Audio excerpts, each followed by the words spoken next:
that goes up, I will copy that link and get it to you. Okay, cool. Just in this chat here, and we can share from there.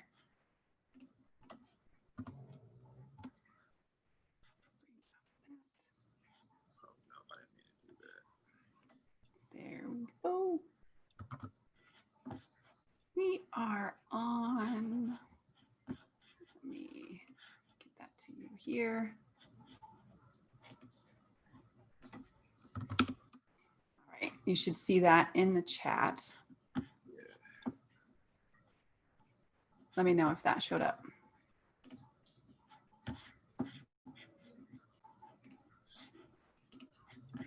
Cool. Yeah, it showed up. Let me know if that showed up. Post that on Facebook real quick.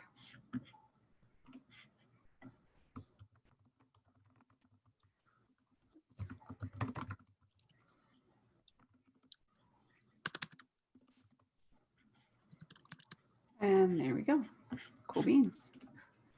Let me know when you are ready, if you got sharing stuff on.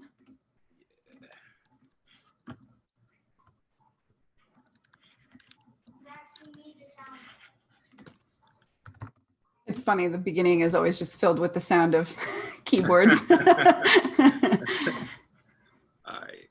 All the Okay, clickies. I'm good to go. Sweet. Right on. So let All me right. share one more to Instagram. Yep.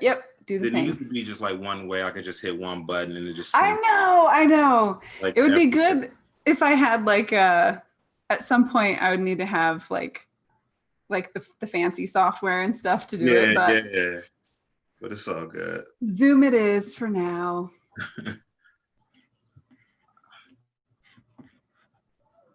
How would I do this? Let's see.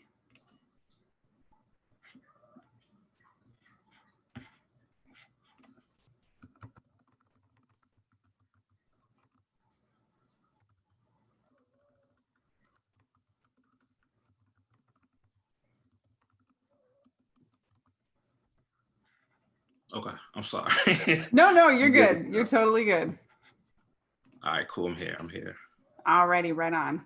We already got some people joining us in the chat. Virginia Yancheva is here of the Fashion Photography Podcast. Welcome, Virginia. Hey. All right, so welcome to the Social Hour. My name is Nicole York. I'm a photographer, author, and digital artist. And today I have with me an amazing portrait, commercial, and editorial photographer who works mostly in New York and Los Angeles. You have probably seen his work for companies like Nike and Puma and Sony Music. He also has photographed some amazing musicians like 21 Pilots and Lizzo. His work is full of life and color and energy, and I am so excited that he is here today. Jabari, welcome. Thank you for being here. Thank you. Appreciate the introduction. Yeah, absolutely. I came across your work and I was like, this guy is dope, and I really, really have to get him on my interview show. Thank you. So I'm super, super glad you're here. Cool. So addressing kind of the elephant in the room, how have you been handling the isolation of the pandemic? I've been handling okay. I just had my daughter in March, so I have a newborn.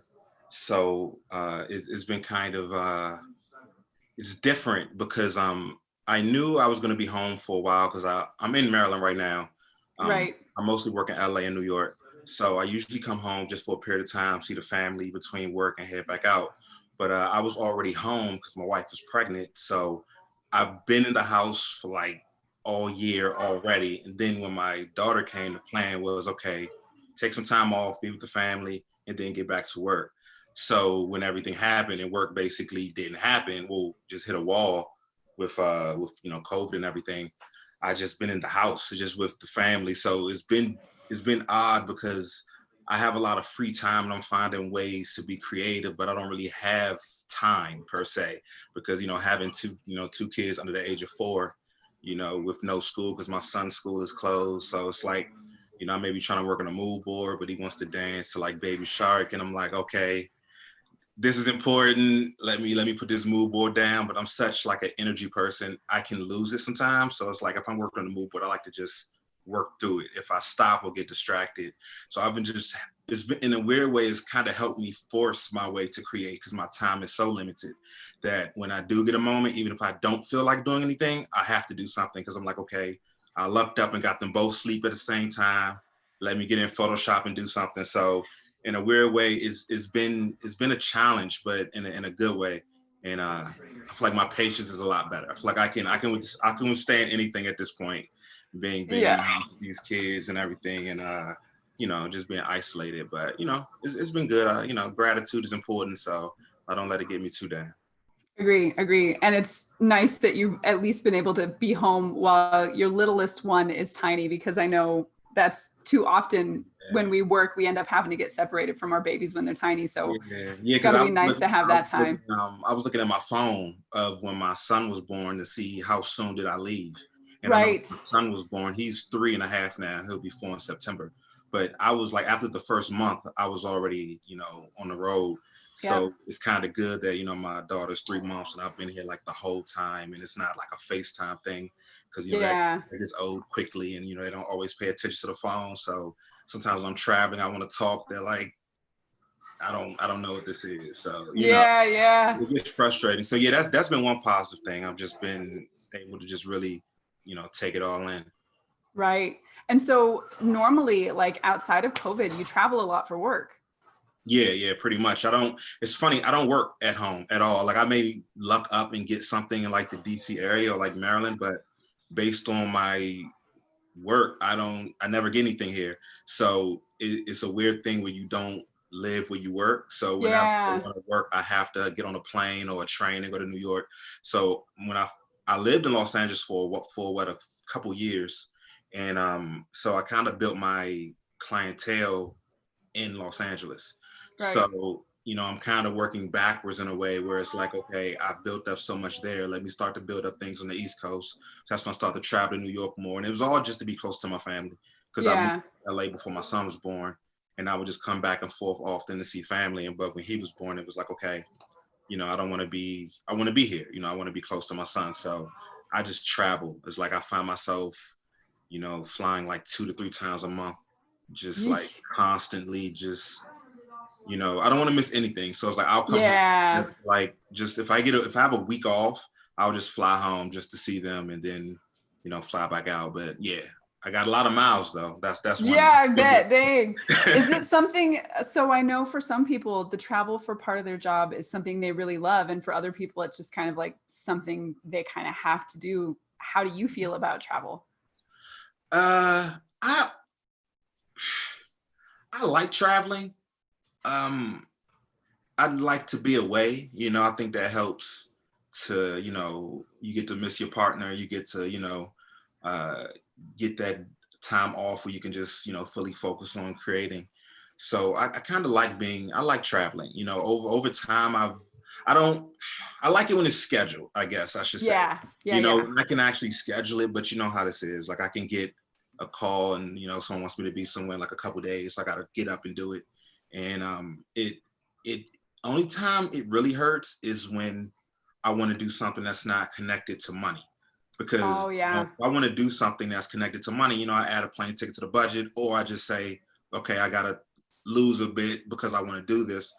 But when it's something that's not connected to money, it's hard to just spend a few hundred on a plane ticket and an Airbnb just to, it's an investment when it's in your portfolio, but there's been times where certain people wanted to meet with me. And it's like, oh man, that would be great for my, career, but I'm in Maryland and, I'm not getting on a plane to go to Los Angeles for lunch. But, those are times where it's like, okay, I wish I can be somewhere based there 100%. But over time, I've been lucky, honestly, to be able to, work this way because I haven't really got any, it hasn't been overwhelming or anything. Yeah. It's been good. I've been able to, control it a bit better. Being I could be a bit more demand, I can, kind of make my schedule, sure, base it around, around me. So it's been able to.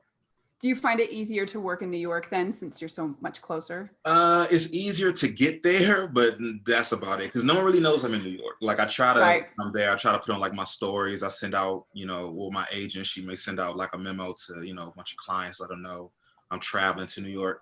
But because I've built up so much in Los Angeles, that's just like where I always get, emails for stuff in LA. Yeah. So that Your happens. style definitely has kind of a West Coast feel to it a little bit more. Yeah, that was the reason I moved. Because like I said, I'm from Maryland. And when I first wanted to do photography full time, I knew I couldn't do it at the level I wanted to do it being in Maryland. So part of me was like, okay, I should go to New York because it's closer, but it's cold. And I grew up in the cold and I've never been close to a beach. So I'm like, okay, I'm gonna go to LA. It just seems like, the better thing for me and my style. And so it's just that's just the first place I went. So New York has been a hurdle in a way, but like I said, based on my portfolio and my clients, I've been able to make a smooth transition. But I do sometimes feel like if I wouldn't neglected it so much in the future, in the past, it would have worked out better here. So now I'm spreading my wings a bit more. Like I actually have a job coming up in DC. I've been working in DC more. So I'm just spreading myself a bit more in my style so I can work everywhere because LA is Yeah. like entertainment based, but Right. being in DC may be more like political photography. But if I Sure. have a bunch of bubbles and shiny backdrops, I may not be able to get the work that's needed in DC, even though I can do that work. So it's just about just broadening my portfolio so I can actually be hired in DC because it's a lot of work here. It's a lot Yeah. going on. It's just my style always just brings me to LA. So it's about growing my portfolio as well. Yeah. So when you were looking at like expanding into different markets and stuff, did you start looking at kind of what that market wanted and seeing how you could adjust the way that you work to more suit that market? Or did you just start looking for the places in that market that would be receptive to the kind of work you do? Honestly, when you mean like when I first started or when I first like When started you were, professionally? yeah, when you were looking at expanding a little bit more, like working in DC and New York and other places that had maybe kind of like a different general look than your work. Mm-hmm. Uh, Honestly, not really. I always shoot what I like. So I feel Yeah. like I just get attracted to certain things. I never really try to force anything. I try to make sure it's organic, even if it's different. It may just be a thing of like showing different sort of scenery more. Like, okay, if I shoot like solely studio work, but I see most of the work in the DC area, maybe more like photojournalism work. I may not shoot that because that's not the type of photographer I shoot, but I may just shoot Right. outdoors more or just pick the type of people I shoot differently, but just still bring them into my style somewhat. I don't really like to force things. I still like to stay true to me, but just let it be organic, I guess. So typically when I search for people to shoot or work with, it typically starts from music, honestly. Sure. Like I listen to so much music. Like I just released a playlist the other day of Oh, I nice. listen to. So whenever I'm a fan of someone, I would just like send them a DM, like I want to shoot portraits of you. And it would just kind of happen like that. And that's how I kind of got on the radar of like different labels and things. But typically like my work always kind of starts from music. I'm listening to music throughout the day. And if it's just a random artist that I'm like, yo, this person's dope, I'll just send them a message. Especially Right. someone I think is really good that's like under the radar that no one has Right. to. I try to, be a, like have like an olive branch where I can, see what's going on, how we can maybe create something together. If it's someone I like, not just, Right. Right. but if it's someone I'm like, I like this person, they kind of lack some creative direction in a way, but they have really good music. Yeah. I try to always reach out to them and just, keep them, keep that relationship. Nice. So I know you said on your website that you got your start in music. And was that how it came about? Just reaching out to these artists that you. That was actually, I was a music producer. Like Oh, I okay. didn't shoot photography growing up. I wasn't into cameras or at all. Um, I was working with the artist as a producer, like solely just a producer. We had an Hmm. album we were working on and we wanted an album cover for it and we just couldn't afford a photographer. And my brother, at the time, he was a music video director. Oh, wow. So Okay. he had a camera And I was already, kind of on set with him here and there, just as like an extra body if he would need like assistance and things like Sure. that. But I was never there as a creative person. It was just solely like, helping out. And I thought I can shoot it myself. Like I was like, we can't afford a photographer. The part of Maryland I'm from, it's like a country area. I'm in Southern Maryland. So there's like a lot of fields and things here. It's underdeveloped. So, I was just like, let's shoot in a field, let's just shoot it myself. Yeah. And from there, I just started to shoot people more. I just had a lot of friends that just had like cool looks, whether it was like cool hair or like tattoos or just anything, cool style. I would just photograph them. And that's kind of how the whole thing started. Like even my first year of photography, I didn't own a camera. Like I would, oh, wow. We're just renting? I would borrow a camera. Like my brother had a camera and I would just like call him or text him every single time. I would just like pull up to his job and like, yo, put the camera in the car, keep it unlocked. I'll go get it before the shoot, then put it back in your car when I'm done. It was a lot. My other buddy, he had a camera that I would borrow. So I would just borrow a camera. Whole first year, I didn't own a camera. Wow. I had my phone and I would just take a lot of pictures of my phone. And but for the most part, yeah, I didn't have a camera my first year. Man. So so we have a couple of people joining us. So Shamika B is here. Hi, Shamika. Unplugged Production, which is Isaac Alvarez, who's a photographer in Los Angeles. He is here. Justin Kahn said, best photographer in the game. So, and Isaac is asking, what's your go-to camera and lens? So I'll tie that into what you were saying already. Oh, and Jay Coy is here. Hi, Jay. When you got your first camera, what did you get? And then how did that evolve to what you're using now? My first camera was a Canon 7D, and I bought it used on eBay.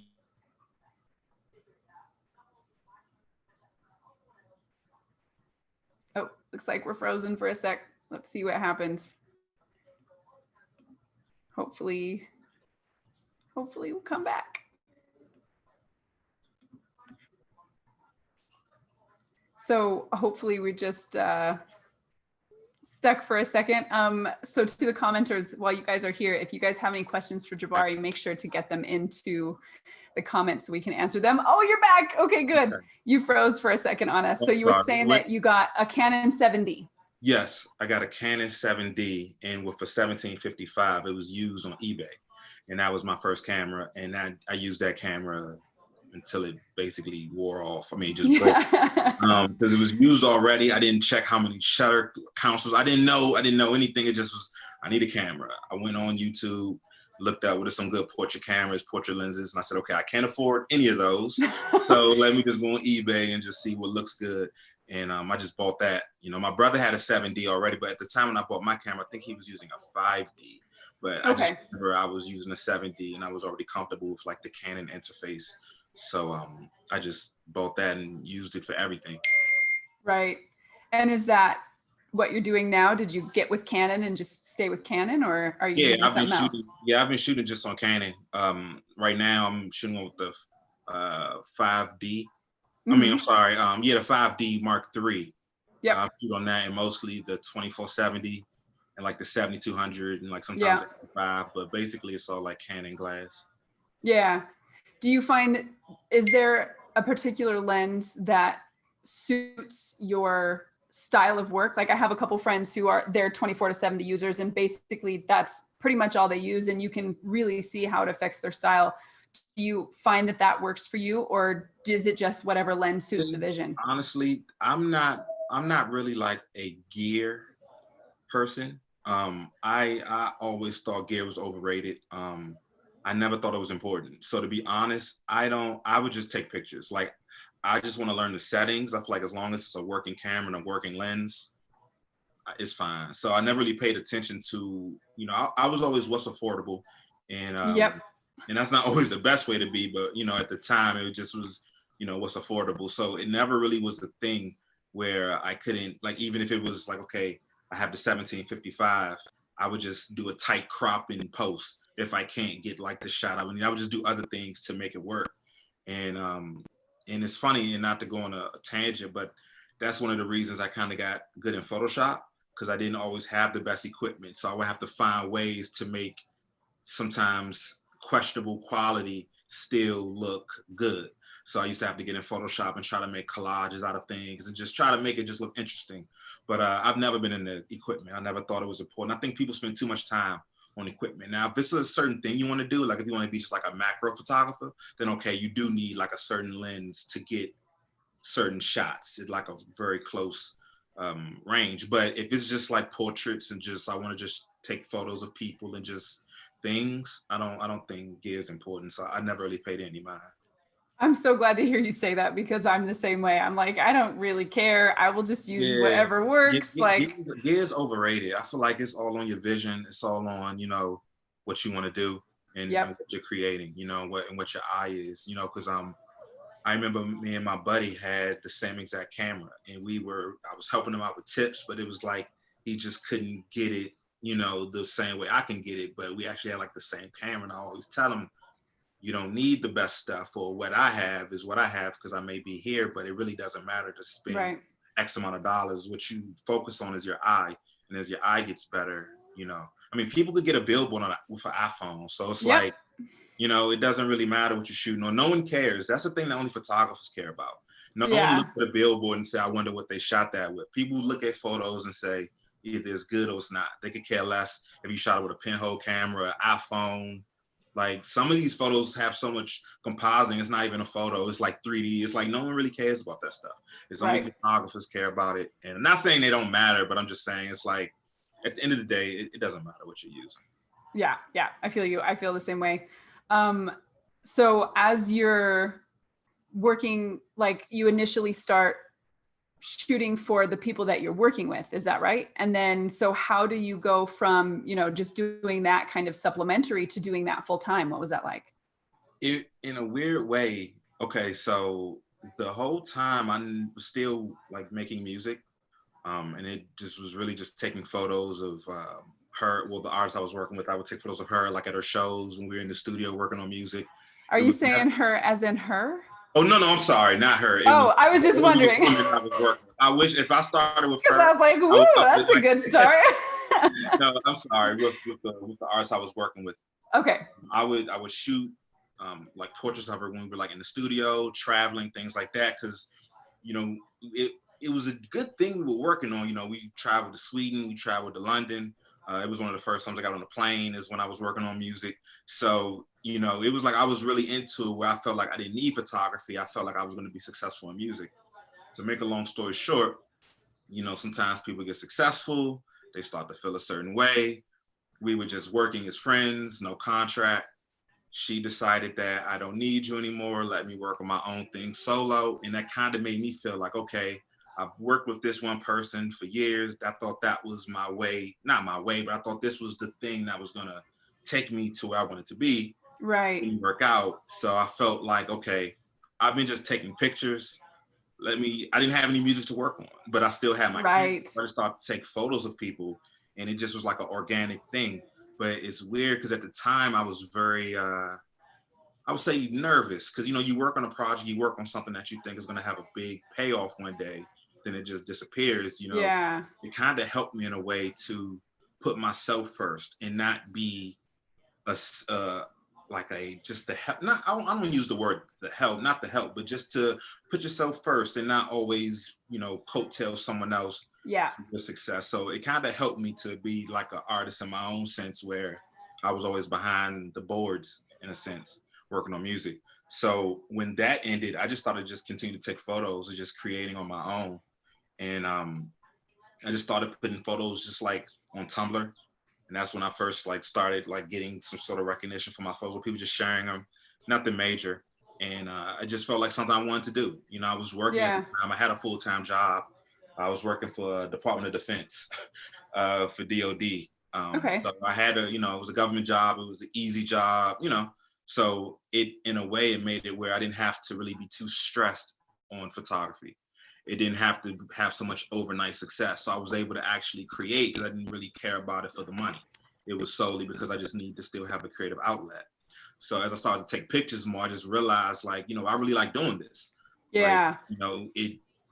Surprisingly, I remember I used to always be into like Hoga cameras and like lomography, those cameras. And I remember I used to go on like Urban Outfitters, and they will always have like those Hoga cameras with like the lomography books, and they have like all these beautiful photos in like Brazil with like the light leaks. And of course you get the toy camera and they never come out that way. Yeah. But I remember looking in those books. So I always, appreciated photos, but I never, like I said, was into creating. So I started to take pictures more. Like I said, I just knew a bunch of cool people. So I just would take pictures of, I wasn't even like reaching out to models. It was like, hey, I like your hair, let me take your photo. It didn't really have anything to do with like superficial things. So as I started to take photos more, I just felt like this is something I want to do. It started to actually give me more joy than making music, which I felt like was like, I've been making music since I was like in middle school. Like I always had like a keyboard, like that was what I wanted to do, but I found myself falling in love with photography, and just like, I don't even work on music anymore. Like I tried to get a keyboard a couple months ago with the quarantine, and I Yeah. thought I was good at this, but I'm like, I suck now. All the programs are different. Oh. I'm like, okay, it's okay. It's okay. I won't worry about that anymore. But yeah, so that's basically how the photography got started. It really was just trying to still find a creative outlet after my first endeavor, went flat. Right.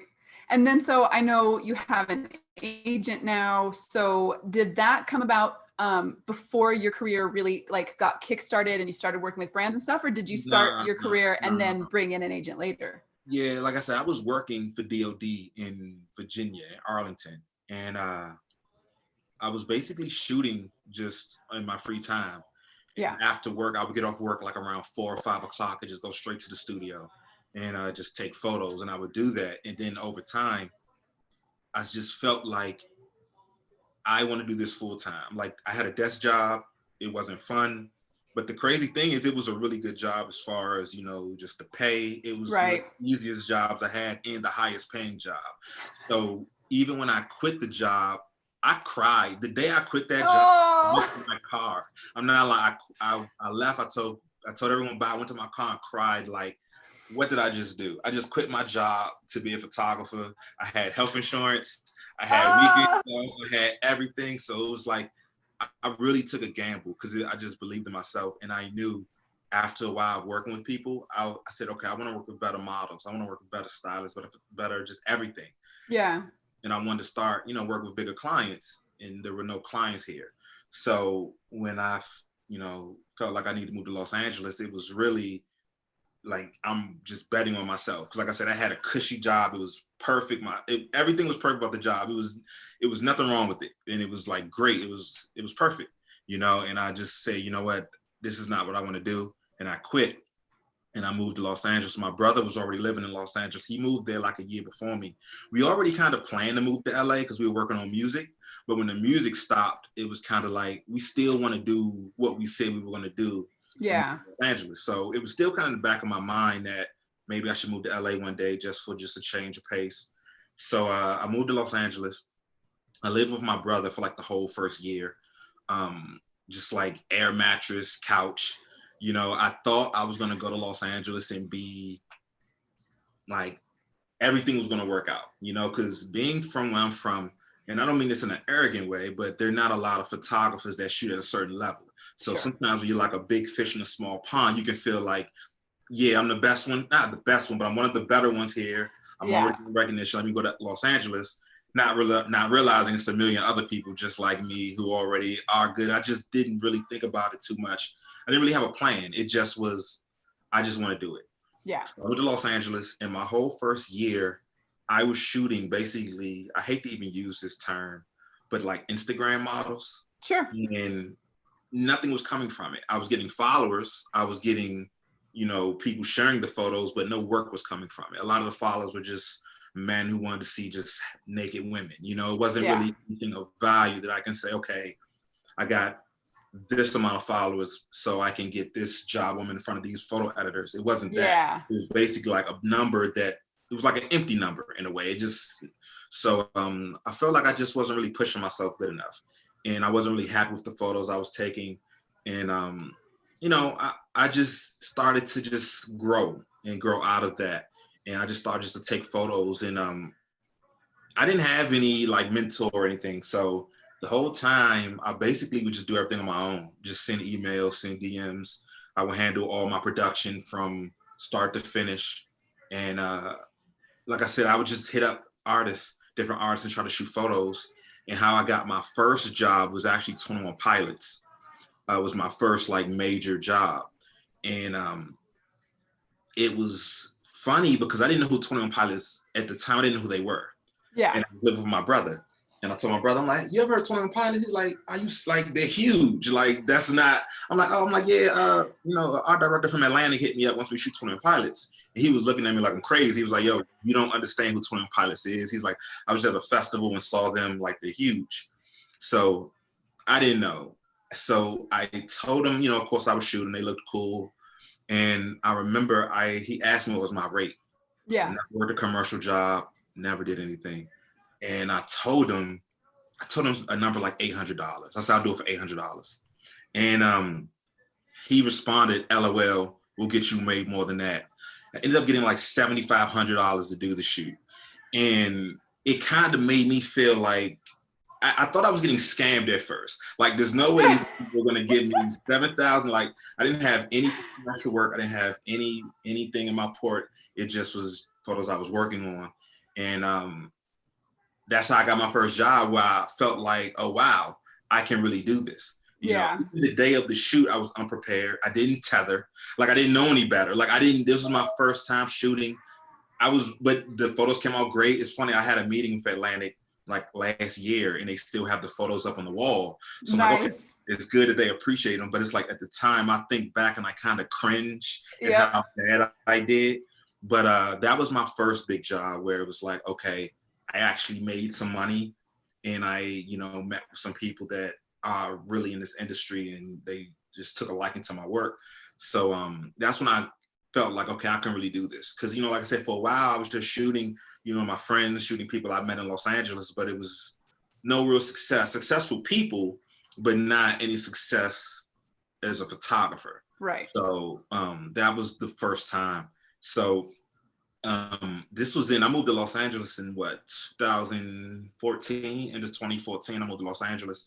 So I just got my agent in 2019, last year. So like, I worked like this whole time by myself. I did have a mentor. Well, no, I wouldn't call her a mentor, but it was someone who took a liking to my work that would help me out with certain things. She was the first person that made me notice nails in photos. Yeah. I did this photo set that I was so happy about. I went to her office to show her, and she's like, their nails are dirty. You can't show this to anyone. And it was one of those moments where it hurt, but it made me think, if you really want to do this, you have to pay attention to detail. Yeah. Pay attention to everything. Because even like that slightest thing of having a model with bad nails, that can make your portfolio look bad or just look amateurish, or like you don't know better than have someone that can do a manicure on set. So like, I've had things, it's been a lot of like up and down, and being in certain situations, but not being ready for that situation yet. And, but it's been good though. Like, I tell a lot of people that I've been lucky in a way to even survive this long, because I didn't come from like a rich family. I don't have just a random family member that's in the industry that can just walk me in with an email. Like, I don't have the luxury. So everything I got was solely on me. Like, because even at first when I was working on music, the person I was working with, she would have connects to people. So it's kind of like, I can always, but this was the first time it was like, it's just you do what you have to do to eat. So, I'm a naturally an introvert. So it's helped me to come out of my shell a bit, because, you gotta talk to people. You gotta, you have to go to industry events and things like that. So I just was shooting on my own, and I was trying to get an agent for a long time. I had like a spreadsheet of different agents that I would reach out to, and I probably had a 2% response like rate. Right. No one would respond to me. And if they did, they would say, not right now. I have enough on my plate. I'm not looking to bring on new photographers. And, I would always kind of put it on the, I can do this on my own. Of course, you can always do it on your own, but it kind of put like a bad taste in my mouth. It was like, okay, I know I'm good. you know, you can't tell me that I'm not good enough. You don't want to do anything with me. But then it kind of makes you feel like, no, you really have to push yourself. It's a competitive industry. And, you know, you have to be good. You have to really get better because it's so many great photographers that you always have to find that thing to just set you apart. So I would just reach out to so many people and I would just find emails from like photographers I would like. I would go to the contact page and see if they had their agent's email and just send like a code email like, hey, I'm Jabari. Let me attach my thing. Even when I look at some of my old emails, I cringe because it's like I just look like I'm just begging for opportunity. And that's not the way you do it. That's not the way you do it. Keep the email short. They don't care about anything besides what you're shooting. Like but anyway, that's a whole nother discussion. But I would reach out to agents. I never got a response. And last year, in 2019, I got accepted to the New York Times Portfolio Review.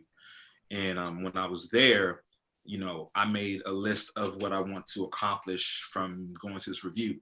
Right.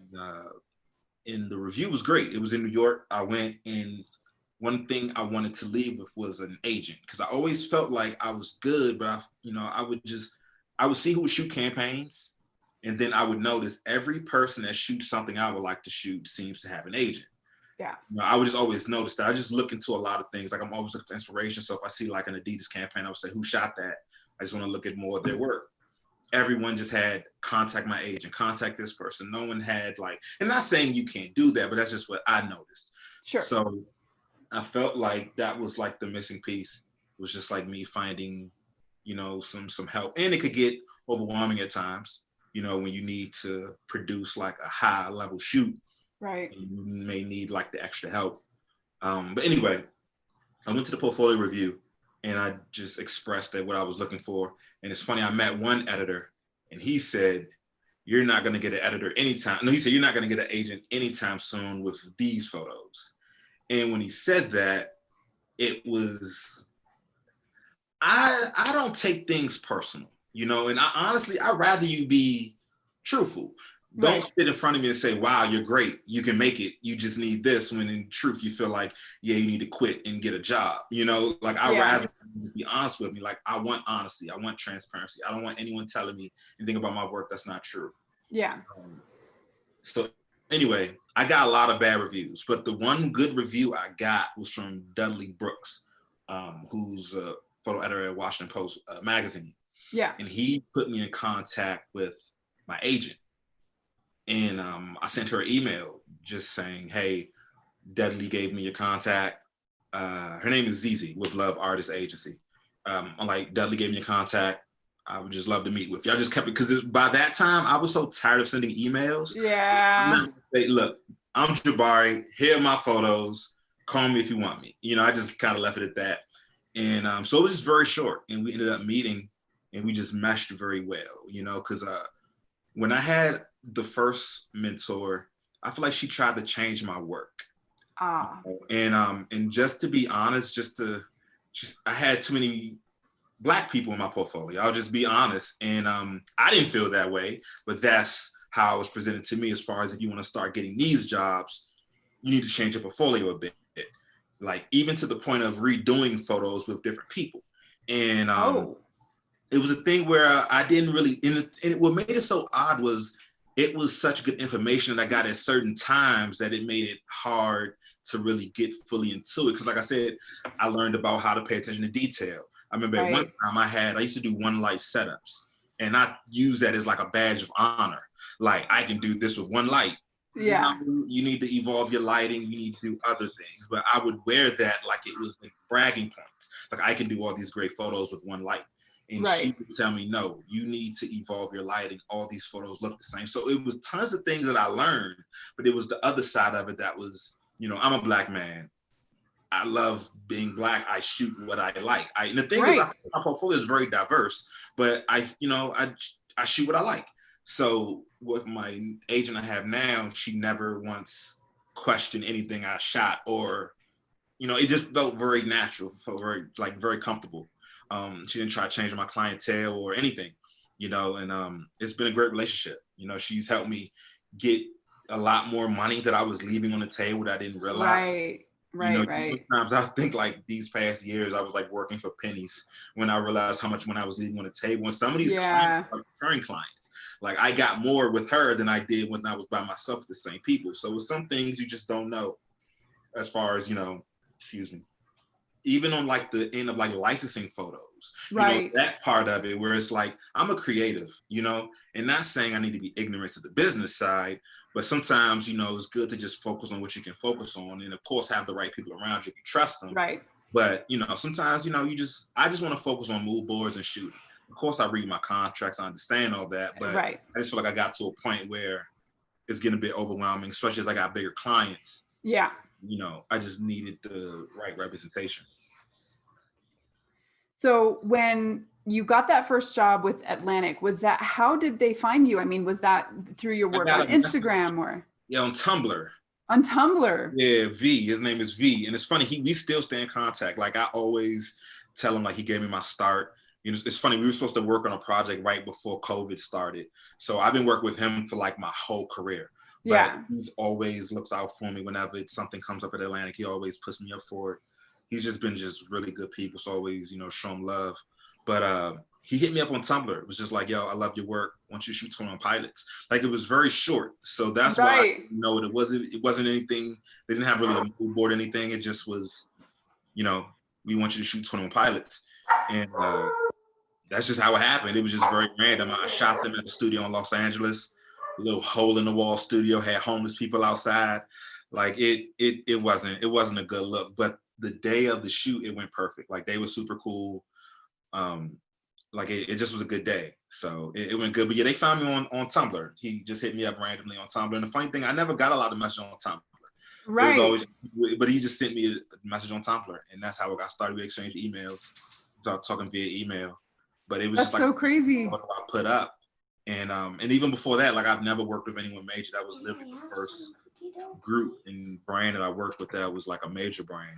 Yeah. So, yeah. So do you like, as a piece of advice for other photographers, do you think having that experience, you would suggest photographers try to get their work out like to as many spaces as possible, like as wide a distribution as possible? Or do you think that was just one of those things, it was like happenstance or unique circumstance, or could that be something other photographers benefit from too?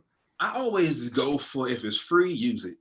If it's free and people are on it, use it. I know it can be hard to keep up with, but it matters. I keep everything updated, and it's just like a daily thing where I always keep my website updated. I keep all my social media updated. So you never know who's looking. Like I actually just booked a job, and I can't go too much in detail about it, but I booked a job that from a throwback Thursday photo from like 3 years ago that I shot. Oh, crazy. And they hit me up like, hey, we want you to do this based on this photo. Right. But if I wouldn't upload it, they wouldn't have saw it. So I think it's good to be active everywhere because you never know who's scrolling. You never know who can see what. And I just think if it's free, use it. Like I just got on LinkedIn. Everyone's saying you need to be on LinkedIn, putting up photos. I always said, I don't need a LinkedIn. And I realized, you know what? It can't hurt me to have a LinkedIn. So I can only gain from it. So I, like I said, if it's free, I use it. So I feel like you should have your photos as many places as you can get them.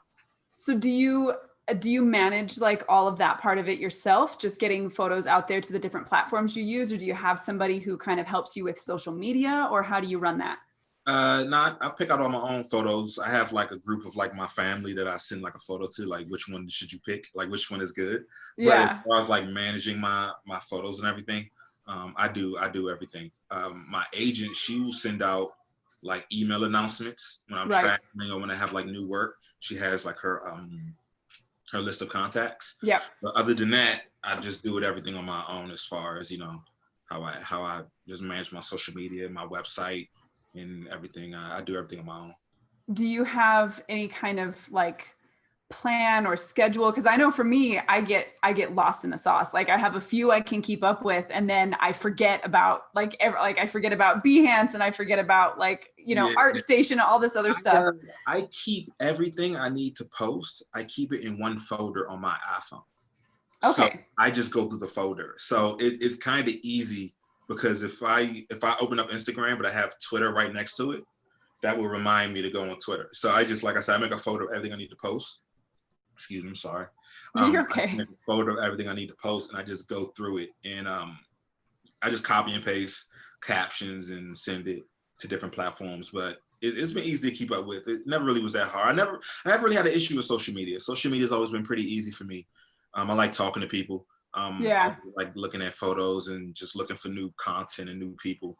So I always like sharing on social media. It's never, that's like I said, that's where I got my start, like being Right. on Tumblr. Even before Instagram, like Tumblr was where I got all my inspiration from. When I first started working on mood boards, I would just go on Tumblr. I remember it was like Tumblr was like a style of photography, like Tumblr style photography.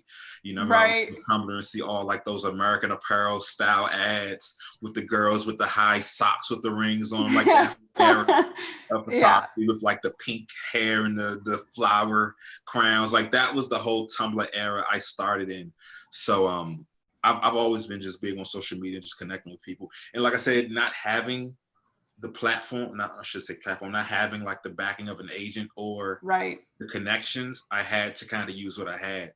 And social media is what I had. So I just used it to the best of my ability. Yeah, that makes sense. Do you find any particular platform these days gives you the most return on investment? Honestly, the algorithm is so bad on all of them. Is like Instagram used to be the one that I have the most followers on Instagram, but over time, like the algorithm is so bad that I can put up a photo. It's weird. Like the thing is, they don't even try to fool you. Like I can have one photo, it may get like 70 likes, then the next one Yeah. get 1,500. It's so like all over the place. So it, in a way, the algorithm has helped me not to care as much because I feel like you can't win. Like Right. you can't beat it. So I just put them everywhere. I feel like Twitter is good for like the communication aspect. But I feel like Tumblr, I'm sorry to keep on Tumblr. I feel like Instagram is probably one of the best ones because most of my followers on Twitter, I notice are like other photographers that I talk to because I like to give a lot of advice and talk to photographers. Sure.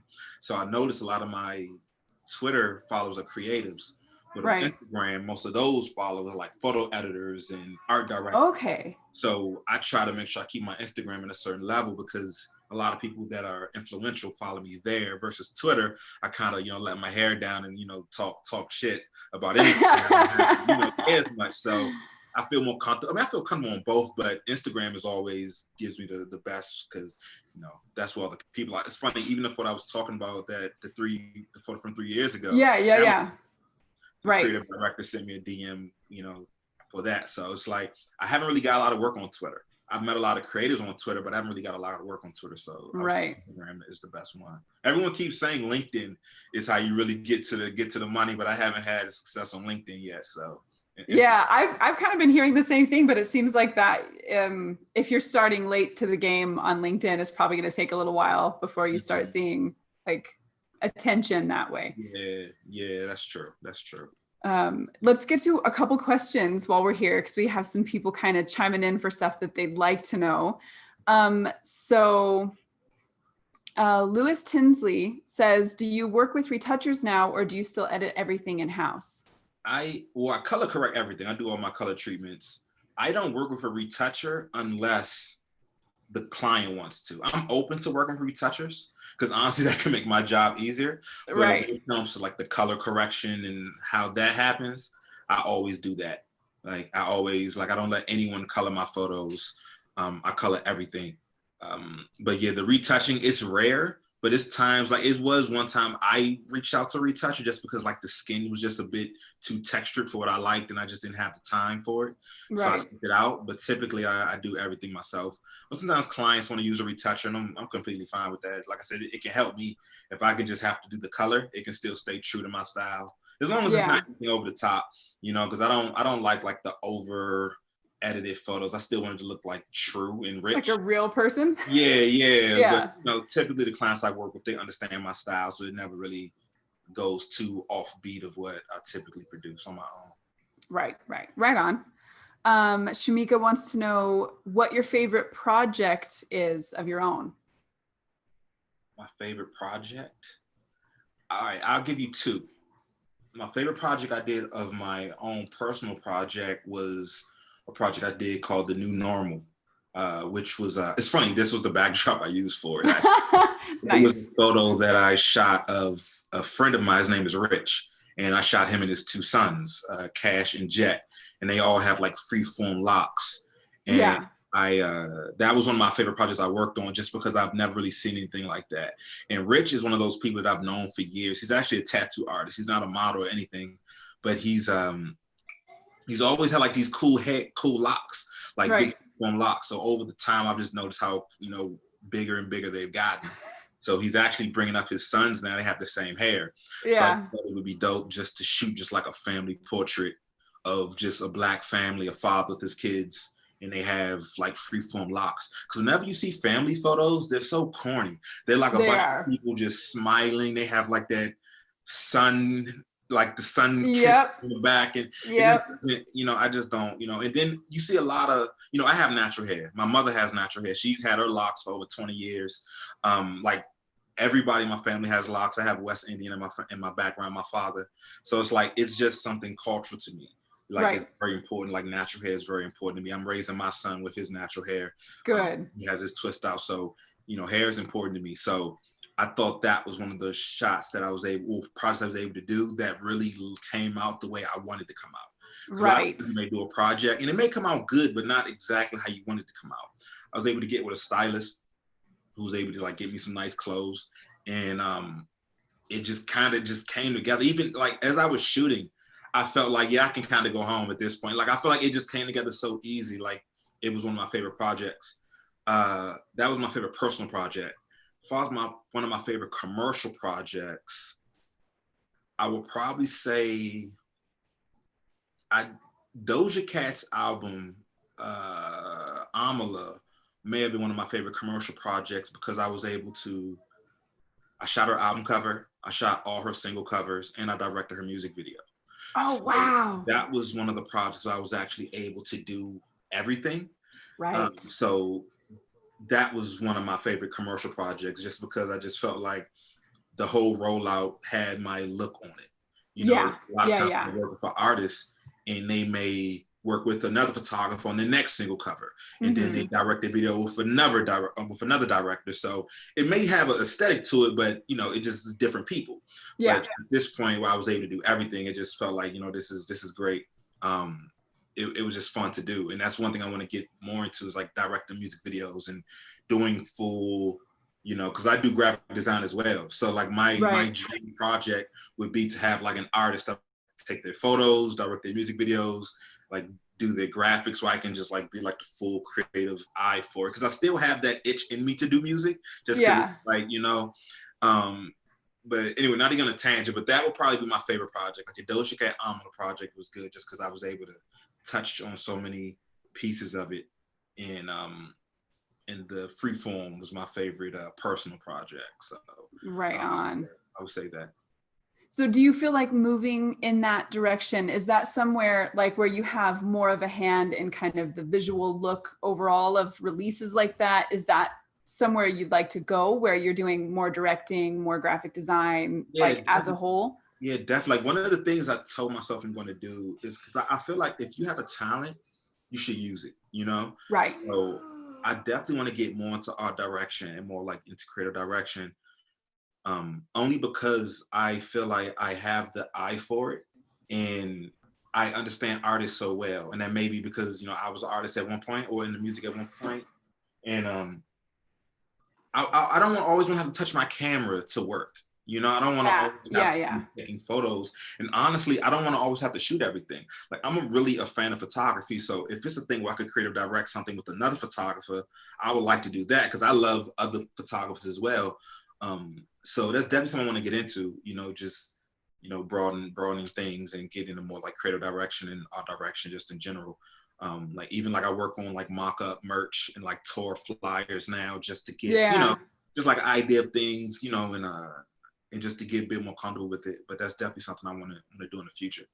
Right. So just kind of like being the overall creative vision and direction so that you can kind of have your hands in everything and be bringing it all together. Because I feel like those are some of the best projects, or best artists have. When you have like one sole creative director or just like aesthetic, I feel like those are the artists that last or really kind of make a statement with their releases. You know, I Yeah. think one thing is always good about art in general is it being recognizable. So Yep. even when I listen to music, I love an artist that I can know who it is when I hear their voice. I don't Mm-hmm. like listening to music and I don't know who it is. And a lot of Yeah. times with music, you have to check your phone, who is it? But I feel like if it's an artist who I know their voice, that's what I appreciate. So I feel Yeah. like when even in like photography and like painting and things like that, when I can see it and recognize it, I appreciate it. So I feel like that's the best way to approach art. And also I see a lot of photos and like bad album artwork, and I think, Yeah. it can be better, and yeah, and I just think, like I said, I just think it's a talent I have. And I think any talent you have, you should use it. Yeah, agreed. So then So, how do you go about kind of pushing more in that direction to get those kind of jobs? Is that something maybe you'd ask your agent to pitch for you? Or are you hitting up, I mean, I like have brands individually or? I do a lot of meetings, and that's one thing that my agent has had. That's one thing that me and my agent probably had to get on the same page about, because I hate going on meetings. Like that's one thing I never did. And my Right. agent would say, "Hey, I have a meeting for you with these people," and I will always say, "I have a website. If they want to on my website." She's like, "No, you have to see these people face to face, this and that." Right. So it's funny now. I like going on meetings because I understand. Yeah, it is actually how you get the jobs. You have to be in their face. They have to know you and know what kind of Yeah. person you are. So what I actually do now, which I know I'm not. When I talk to art directors, I always kind of ask questions about how did you get into it. So because I Sure. mostly meet with art directors, so they actually have the job I want and also hiring for my job at the same time. So Yeah. I usually just ask art directors, like, what is the best way to transition? Like I said, I'm a very transparent person. I just ask questions. I'm not gonna, of course, ask you everything. We do have Google, but if it's something I feel like I can't find online, or it would be good to get your professional opinion, Yeah. I just ask the question. So I would just reach out to artists and just say, I want to work on this with you. If they release a song that I like, hey, did you do a video to this yet? Can I direct it? Like I just try to stay ahead of the curve. If it's an artist I'm a fan of, say, hey, if you're working on anything, let me know. Let me design something for you, or let's shoot, things like that.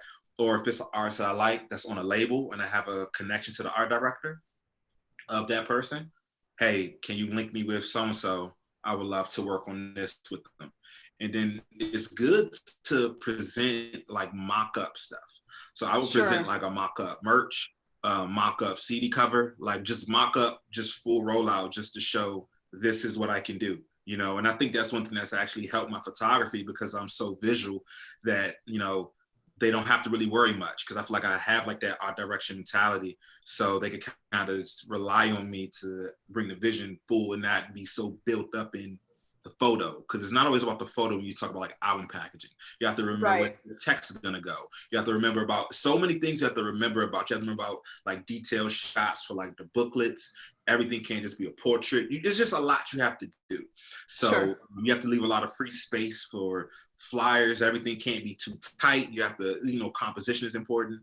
So, I always think of designing even if I'm not designing. So I try to produce great images for photo directors, so then they feel comfortable saying, hey, I have an artist, I don't know what to do with them. What would you do with this person? So Right. then that's how I get into like the art directions. Even most of my shoots now, I produce all my mood boards. Yeah. My art directors, we collab, but it's rare I come into a project where I'm presented something. Like Gotcha. I'm not presenting anything besides a date. They're like, we Right. just do Right. something Right. date. So I do all my mood boards. So, it's a thing where it's like, it's just a natural thing that I've always been into. And I think that's just because of my music background. Right. Yeah, that makes sense. And then I'm actually gonna just pull up your website real quick and share that so that the people who are watching can kind of see some of your awesome work, and we can talk about that a little bit. So one of the things I know I was super drawn to about your work is that there's like such a use of like color and boldness and like movement and life in there. Is that something that has always been part of your visual interest, or did you kind of develop that as you started working, and where does that come from? It honestly, I've just noticed that a lot of people shooting a lot of white backdrops. Yeah. They keep things like clean, and like I said, the one thing I appreciate about art is being recognizable. So it's always want to be recognizable for my photos. Yeah. So the brightness just came from my personality. I just love bright colors. I just Yeah. think they catch the eye.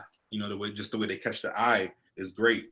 So it's just been a thing that I've just always been into. I've been into black and white images more lately, but color has just always been something that I love. And then Yeah. I see a lot of black people, so the Sure. black skin, the way it pops off color, you can't you can't deny it. So it's like a No. thing where it's just natural for me just to put those nice bright lights and then those deep saturated colors on Right. black skin, and I think it's just like a perfect combination. Yeah, and there's something about Also, the way that light hits black skin that is so extraordinarily beautiful. It has a richness to it. And not to cut Yes. you off, the whole thing with the studio stuff, shooting a studio actually started because it's so cold here. Yeah. We always shoot indoors. So I naturally always shot in the studio because I hate being in the cold. I hate being outside. And the studio was easier because working a job and then getting off work, I don't want to walk at the studio. I want to walk a location. I want to go to the studio. Yeah. So that's how the whole studio thing started. So I always feel at home in the studio, and the backdrops are just to keep it different, keep it interesting. And, right. Keep Right. Yeah. Earth, Wind, and Fire. Yes. Yes. Yes. Earth, Wind, and Fire. That shoot was another shoot. It's funny. Sometimes I get these opportunities where I think they're scams because I feel like the Earth, Wind, and Fire thing was so random because when they contacted me, the email was very choppy in a way where it just didn't seem like it was Earth, Wind, and Fire. But right. I didn't know what it was going to be. But anyway, when I shot them, it was crazy. That was one of the rare shoots that I was kind of nervous. I'm usually nervous. I think I would be too. I'd be like, Earth, Wind, and Fire. I'm usually not nervous when I'm shooting, but Earth, Wind, and Fire is one of those, they're legends. I grew up with Earth, Wind, and Fire, and it was one of those times where I walked in the studio and I just was just like, okay, you have great days every day. Don't let this be the one day you fuck up and just do something stupid. And just, so, but Earth, Wind, and Fire, it was crazy because they were so like chill and relaxed. Yeah. Like I wasn't sure what that, they were very humble. And, we were able to talk. I had a lot of talk with like Philip Bailey, who's the leader, like Verdine, and they would just give me just a lot of insight. And even the stylist that we used for this, he styled Prince. So he oh my gosh, of Prince. And I'm sitting here like, am I really working with people that worked with Prince? Like, it just was one of those moments where I had to like step out the studio for a moment. Cause it's been a journey to get at a certain level, So yeah, sometimes you have those moments where it's like, okay, this is real. You're actually shooting Earth, Wind, and Fire. Right. And on that, I work with the artist named Douglas Hale. He did the compositing for this. And when we talked about this whole mock-up, we were thinking like Michael Jackson Dangerous. Right. I like the artwork was with like the compositing and everything.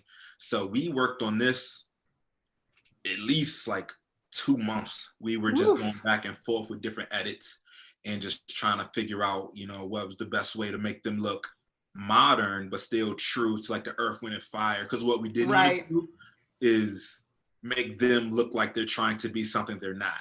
Yeah. They are, at a legendary point in their career. And it's a lot of ways that with the wrong styling, the wrong lighting, the wrong concept, you can make these guys look like they're trying to, be younger, or you can make them look too conservative, but they just look like too old. Right. So like a sweet spot that we had to hit as far as, just staying true to like the Earth, Wind, and Fire brand. But this is one of my, one of the great shoots that I did. And I'm like, this is cemented in my portfolio forever. Yeah, and heck yeah. I would never move these photos from my portfolio. No, that's one of those things like no matter what else happens in your life now, you have photographed Earth, Wind, and Fire. Yeah, it's like my mom was so happy about it. Like, I was telling her I shot Earth, Wind, and Fire, and then Earth, Wind, and Fire came to Maryland. So Yeah. I got tickets for my aunts and my mom. We all Ah, went backstage and met Earth, Wind and Fire. And they were just happy. And it just felt good that, I can do something great like this for my mom and my aunts. They can go see Earth, Wind and Fire, yeah. have a great time. And, solely based on, me shooting photos of them. And it was random. Right. I was driving. I didn't know they were coming to Maryland. I was driving one day in like just getting fresh air. I saw a billboard with my photo on it and said they were Mhm. coming to Maryland. And it was so random. So then I just contacted them. They got some tickets, looked out for us. So That's so crazy. yeah, they were great. That's awesome. Um, yeah, it's a super cool thing. I can imagine here's you like sitting in your car crying after you quit your job, and then a few years later you're photographing like music industry legends. Yeah, I mean it's been a journey. A lot of missed opportunities, a lot of you know closed doors, a lot of overdrawn accounts. you know, Yeah. it's a grind. It's never something I would try to act like it was easy. It was hard. Like I said, I was on an air mattress my whole first year in Right. LA. I couldn't. It wasn't that I wanted to be. I couldn't afford an apartment. Yeah. So it was a thing where I'm grateful that I had the luxury of a brother and my sister-in-law not kicking me out, saying, "Okay, Right. you got to get out and get it." Like I always tell them, like they helped me so much because photography is not an easy industry to be successful in. And It's then really with the not. way equipment is getting better, you need less. You can do more with less. Budgets are getting Yep. smaller. It gets to the point where if you're not working for a certain level of clientele, it's hard to make a living. You know. Yep. Yep. So I never try to shy away from just like the grind and just how hard it was. I, Yeah. I would be mad at myself if I try to act like I was the best and it was an overnight thing. Like it was so far from that. Right. Yeah. No, it is a struggle. I think it's important for anybody who's aiming in that direction to know that that's the case. But there's payoff, right? Like if you can Yeah, stick yeah, it and definitely. you can fight for it long enough. Yeah, I mean, because then I see, I have high expectations for myself. So sometimes I could be hard on myself at times. Then Hmm. I may watch like a documentary on a photographer who got their first break after shooting for like 10 years. And they're Yeah. like, wow, I've done all these things. I've only been shooting like 6 years, but 2 years to my career, I was shooting for 21 pilots. So Right. sometimes I try to think, okay, you're actually doing good. Relax. We can always do better, of course, but don't be too hard on yourself. But also, it sometimes can be a bad thing to have success early because you can get a false sense of how easy it is. Ah, right. So in a weird way, having early success kind of made me feel a certain way, which then I had a wake-up call, like, actually, no, you're not that good. You're good, but it's not all. You have to still do certain things. Yeah. So it's been a struggle, finding my eye as a creative, because, you get into a lot of times where you want to get some money. So you think, Right. what can I do Right. for money versus what can I do to please myself as an artist? So Yeah. it's just a balancing thing. But it just took time to figure that out because for a while I was making money, but I wasn't happy with my work. Yeah. For a moment I was happy with my work, I wasn't making money. And Right. both of these things to happen. I don't want to be a hired shooter. Anybody can have a camera. Like Right. taking photos isn't hard. Like when people want to take photos, I tell them it's easy. Like taking photos is easy. Being successful is not. But Right. being a photographer is one of the easiest things. I'm not a surgeon. I'm not like anything. It's like it's easy. And especially the way things are getting now, if you have way more photos that have like a lo-fi feel to them, where it's not Right. produced as much. It's like it looks Yeah. underproduced on purpose. Yeah. It's to realize, it doesn't take much to do this. But when Yeah. it comes to actually like making the right connections, doing the right things and being dependable, because even when you Hmm. get a client, you got to make sure they come back. Right. Like Right. I said, I've Yep. worked with Atlantic going on 5 years, so it's like I shot a lot of work for them and just a bunch of like a lot of my clients are recurring clients. Sure. So that's another thing coming up on deadlines and making sure that's right, making sure like the vision is brought to life even after they pay you, because it's not really Right. about getting a check. It's about getting a check and also giving them what they want. Yeah. You can't just think about your vision like it's a collaboration. Yeah. Yeah. So Yeah. it just takes a lot to really be successful, and it takes time. It takes a lot of learning and just a lot of obstacles, Yeah. It's And then definitely, obviously be willing to take chances, right? Like you yeah, walked away from your good yeah, job yeah, to pursue this. it was rough. Like I wasn't sure, and it's funny, the people, when I told people I was quitting to do at my job, they were looking like I was crazy because I was honest. Yeah. They just quit and say, yeah, I don't want to work here. I was saying, no, I'm moving to Los Angeles. I want to be a photographer. And at the time, I wasn't really successful. I was good, but not successful. So they were looking at me Right. like, okay, you sure you want to do that? And I was like, Yeah. yeah, I'm sure. I wanted to take it. And I'm actually glad I did it because that was before I had kids. Right. That was before I was married. So it at this point, I couldn't do it. Having a Yeah. having a newborn and a 3-year-old, it would be hard. So I think you need to take advantage of these opportunities and just time in general. Just take advantage of it. And Yeah. yeah, I just think it was a good time to do it. But yeah, it's hard. You got to make some sacrifices.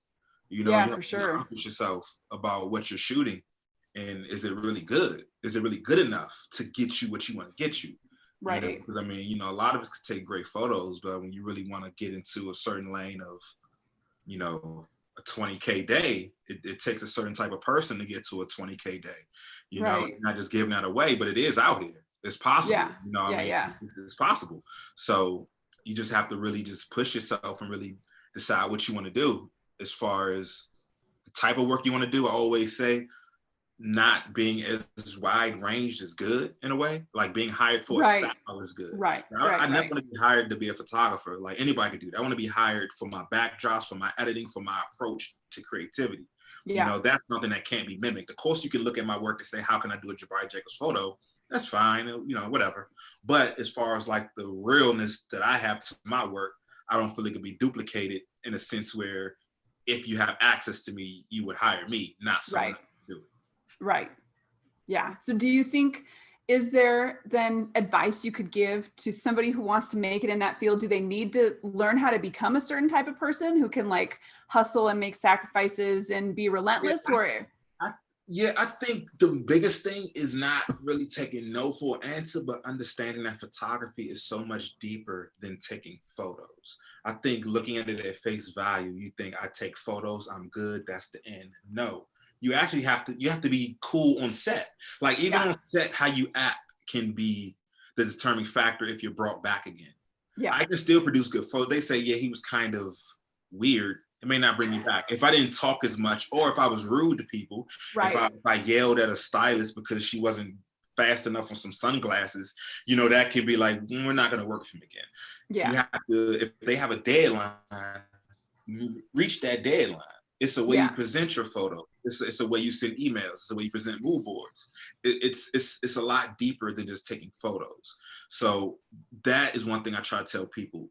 Understand other things outside of that. Understand paperwork. Understand like it's so much deeper. Understand taxes. You gotta understand just having insurance as a photographer. It's a lot of things that are just deeper than what you shoot. Yeah. That's just what I tell people. Yeah, that's awesome. And hopefully, photographers are paying attention to that, because I know that at least I know when I was coming up, and I have to imagine from some of the things that you said when you were coming up as well, it's not like there was a whole lot of information out there about how to be a commercial photographer. Like you just go out and make a bunch of mistakes. Yeah, I never really, I looked at a few like YouTube videos. Yeah. But it's not really a lot of information. It is, but it's a lot of noise. Because I watch things now and I'm like, that's completely wrong. Me as a person working in the industry, you're giving bad advice. And I see that a lot. I see these YouTube videos. I see these people on Twitter talking and they have the followers, but the information is bad information. Like you're telling people how to respond to emails. You're telling people how to walk away from things, how to negotiate, or how to be a photographer. And I'm like, no. You're giving like, I can tell you're not really doing it because the way you're talking, that's not how it works. But you have other people who don't know that. So they're following these people who are giving bad information. So that's one reason I try to be very transparent with people and tell people, because I didn't know. Like I said, I told Atlantic $800 to shoot 21 pilots. If this art director would have said, okay. Right. So luckily I've had a personality where people say, I like this guy. I'll be honest with them, and I've got good energy from people. But, when I first started, I didn't have any mentors or anything. I had one guy who I assisted once, only assisted one time. And that's one thing I said I should have did more. I feel like my ego was maybe a little too big, where I felt like I wasn't setting up lights for anyone but myself. And that is not the way to think about it. It's funny, when I have photographers assist me, because I have my assistants that I've been using for years. Sure. I always try to open up my doors to other photographers, not as my lead assistant. That's awesome. But stay back. If you got a question, talk to them. Always put up on Twitter, looking for an assistant in the morning. I have an assistant. I've had my assistant for over 2 years. But I always look out for people who say, you look like me, you sound like you have a good energy. If you can make it, come through. So I always do that. So I try to be for people what I wish I had for myself. But as I talk to people, I try to give them gems. Like, I don't try to hold on to anything. If I can give someone a better start than I had, I try to do that. I feel like it's too many people being gatekeepers, too many people not really trying to influence people. And I mean, trying to influence, not inspire people. You're just trying to show up what you're doing. So, I always open my doors to people,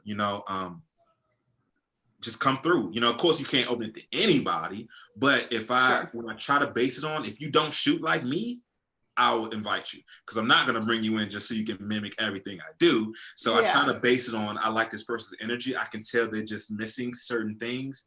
We don't really shoot alike. Let me try to put my arm around them and see. And I do that all the time, especially when I have a test shoot. When I have a test shoot, I just tell people, I've had 3 assistants at once before, just come through and just let's talk. Let me book an extra hour at the studio and let's just sit and talk. What questions you got? And this is for free. This isn't any sort of, pay me thing. This is just, how can I help? We need more. Yeah. You have people that want to talk online, but it's one thing to actually help. It's one thing to actually say, I'm opening my doors. I don't care if you see how I edit. I don't care if you see how I shoot. It's not too many ways you can do this thing, so it's nothing to really hold on to. So, I think assisting, to bring that full circle, I think assisting is one thing I should have did more. And I tell people to do that. Don't assist with bad intentions. I said, inspiration is good, copying is bad. So it's you go to get knowledge that you can't get. Don't go assist somebody just because you like how they do their lights and you want to do it, you know? So that's one thing I wish I would have did more. I should have assisted way more people just to learn. That's how you really learn. How you really learn the things you can't find on YouTube, you can't find on Google. You learn that from talking to people. So that's one thing I tell photographers. Let go of the ego, set up somebody's lights and learn something. God, that's such good advice. And I hope people really take it, because I agree. I think you never learn more than when you can learn directly from a person who's doing what you want to do, especially if they're so generous as to be willing to open up and just, give away that knowledge. And I know you said, to be that person that you wish you had when you were coming up, which brings up an interesting thing. Is that for you, is any of that tied to not seeing as many people who look like you doing the kind of job that you're doing now? Yeah, definitely. It came from a few different things. The first thing it came from was, for one, not finding any successful photographers willing to be open. Right. When you have photographers and they get to a certain level, and that's when the doors close. I can talk to you while I'm getting up here, but once I get up here, you can't DM me anymore. And I'm never that type. I don't care if I shoot something that, it could be anything. I don't care what level I get to. I always have my DMs open. I always have my email on my website. But it just came from me getting upset. I remember it was a photographer in Richmond, Virginia. This was before I was still working my job. Before I was a full-time photographer. I reached out to him. I'm like, yo, your work is dope. He was one of the rare people that I found in my area that had work that looked like it could have came out of Vogue magazine. Yeah. We always had a lot of photographers, but some work just didn't really look good. I don't know if it was the lighting, the edits, the style. It just didn't look like it. He was one of the first photographers I saw. I was like, oh, you're from where I'm from? This looks like it's supposed to be just somewhere else. You don't look like it's supposed to be here. Yeah. So I reached out to him. Basically told me to have coffee with him would be $500. Ooh. And I came at him very humble, I love your work. He came in very, have coffee. I could charge you half of my day rate, which would be $500. That's what he said to me. Yeah. And I was like, I didn't even respond to that email. But at Right. that point, I felt like I would never be like that. Now, of course, you can't just give away everything. I'm not saying, Sure. with certain things that I've learned, you just got to put in the work to do. But Right. if it's something that I can help you on, that I have insight on, because I don't know everything. So I Sure. never act like I know everything. But if I know something that can help you, I'm going to tell you. So Yeah. for me, that's just been just a thing. But then also it came to, it's not a lot of Black photographers that I see that are at a certain level. So that's even more reason why we need to, look out for each other, because it's not that many of us anyway. So we already Right. got gatekeepers that are going to keep us out. Let's at least see that and say, what can I do for my own people so they can also see it's possible? And also let me show you how to do it. Because if I'm a gatekeeper, I don't want to be the only Black photographer from here that's doing this and doing that. Right. 3, 4, 5, 10, as many we can get in the door is how many we need to get in the door. So how can I help you get in the door with me? If I'm good enough, they're going to hire me. I'm not worried about losing money or anything like that. If it's meant for me, it's mine. If it's not meant for me, it's not mine. I have it on my website. A couple words I live by. Focus only what you can control. If I don't get a job, fuck it. It's cool. Yeah. So I just help people with anything I can. I just, always keep my doors open to people. And like I said, there's not many Black photographers that are shooting now it is. I see so many Black photographers now shooting, but but we still need more representation. And I'm talking on a major level. There's tons of Black photographers shooting great work. But as far as getting these jobs, that's different, So I try to show people how to get jobs. I don't even tell you how to shoot, because shooting is subjective. Yeah. That doesn't matter. You can find somebody who wants to hire you no matter what you shoot. You have to know how to get them. And I think that's the part that people miss out on. They just think, if I shoot, I'll get it. That's not how it happens. You have to know how to go after it. So that's the thing I try to help people on, and just show them, like, what's the things you can't Google. I'm never going to show someone how to edit. Like, if you come into me, how do I do colors? No one cares. That's not what I'm here for. I'm here to show you how to be successful. I'm not here to show you how to set up lights. I would never do like a lighting workshop. Right. Who cares? Like, there's a million ways to set up lights. There's a million lighting tutorials. How to do your licensing, how to negotiate, how to not walk away from a potential job because you don't know how to communicate. Yeah. That's what I want to help you on. For sure. Do your lights any type of way. I got a job in New York one time. They hit me the day before to shoot this person. And they said the last photographer that they used, the last photographer they were going to use, he couldn't put a shoot together that quickly in a short period of time. I have no clue what that means. That's just what they told me. Yeah. So that means that my people don't know how to produce a shoot. Let me teach someone how to produce a shoot. Because if that person could have produced the shoot properly, but that may not be online. You may not know the best way to find a studio, the best way to try to negotiate certain things. So little things like that, I just try to just help people. Whatever you can't find online, I try to help people with. And just be that mentor in general. Because like I said, I never had that. Do you ever consider, or have you ever considered maybe doing something like a business workshop or something where you could get a lot of photographers and kind of go over that information? Yes and no. I thought about doing it, but I thought about it. It's just always been just a scheduling thing. It's hard to schedule that time. I got kids, so it's hard to put that time aside. So that's why I always try to piggyback when I'm shooting. Like I always bring extra. I feel like that's my time where I can do it. I'm actually thinking of on like a YouTube where I can just talk and just give insight to things. But, I feel like I'm an in-person type teacher. It's funny. I was in college for early childhood education, actually. So it's like my mom was a teacher. She's retired now. My mom was a teacher for over 40 years. So it's like, I just have that thing in me to want to help. I've always helped people, any way I can. So, photographers are struggling. They need help. It's rough, man. So if I'm a person that's been on set for major, I've shot for major corporations and things, no one else is talking about these things, really. And if they do it, they put it in like this vague artsy language. No, I'm gonna talk to you like we talking. Like I'm not gonna dress it up to make it look good. No, I'm gonna tell you exactly what it is. I'm gonna sit here and tell you I shot 21 pilots and forgot to tether. I'm not gonna act like everything I did was perfect. I'm saying? I've done plenty of things the wrong way. So let me tell you how many things I fucked up on, so you don't then do that. I'm not gonna hide my losses and hide my L's. I think that's the wrong thing people do. They only put their highlight tapes up. Right. But then in your mind, you're thinking, damn, this person's doing so many things, I can't get anything. No, I got passed on this job. Got passed on, like I'm still getting passed on jobs. I'm still on a short list of photographers looking forward to shoots like, yes, I'm gonna get it. Then they say, actually, we're in a different direction. Yeah. Like those things still happen. So, I speak on those things. And I think that's one thing people don't speak on, especially when they get to a certain level. It's like they can't talk about that anymore. And I feel like no matter what I go through in the future, that doesn't take away what I've done. So I'm comfortable in my skin where it's like I can tell you about everything I did. I still shot Earth, Wind, and Fire. So you know what I'm saying? It's not going to take away anything. So so I don't have a problem being transparent. We need more transparency. Yeah, dude, I 100% agree. And I know that that's one of the things I wish we were seeing more. When I first reached out to you and you were like, yeah, like putting that up for f-stoppers, I'm in for that. And that's one of the things I feel like in that part of the community where it's still very much like learning and kind of, doing workshops and reaching out to, these companies who are trying to kind of help photographers come up.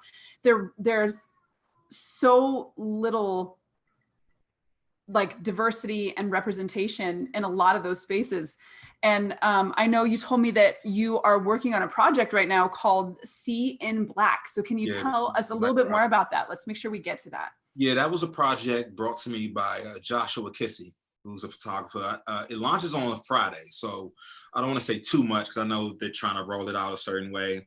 But it's basically a group of Black photographers.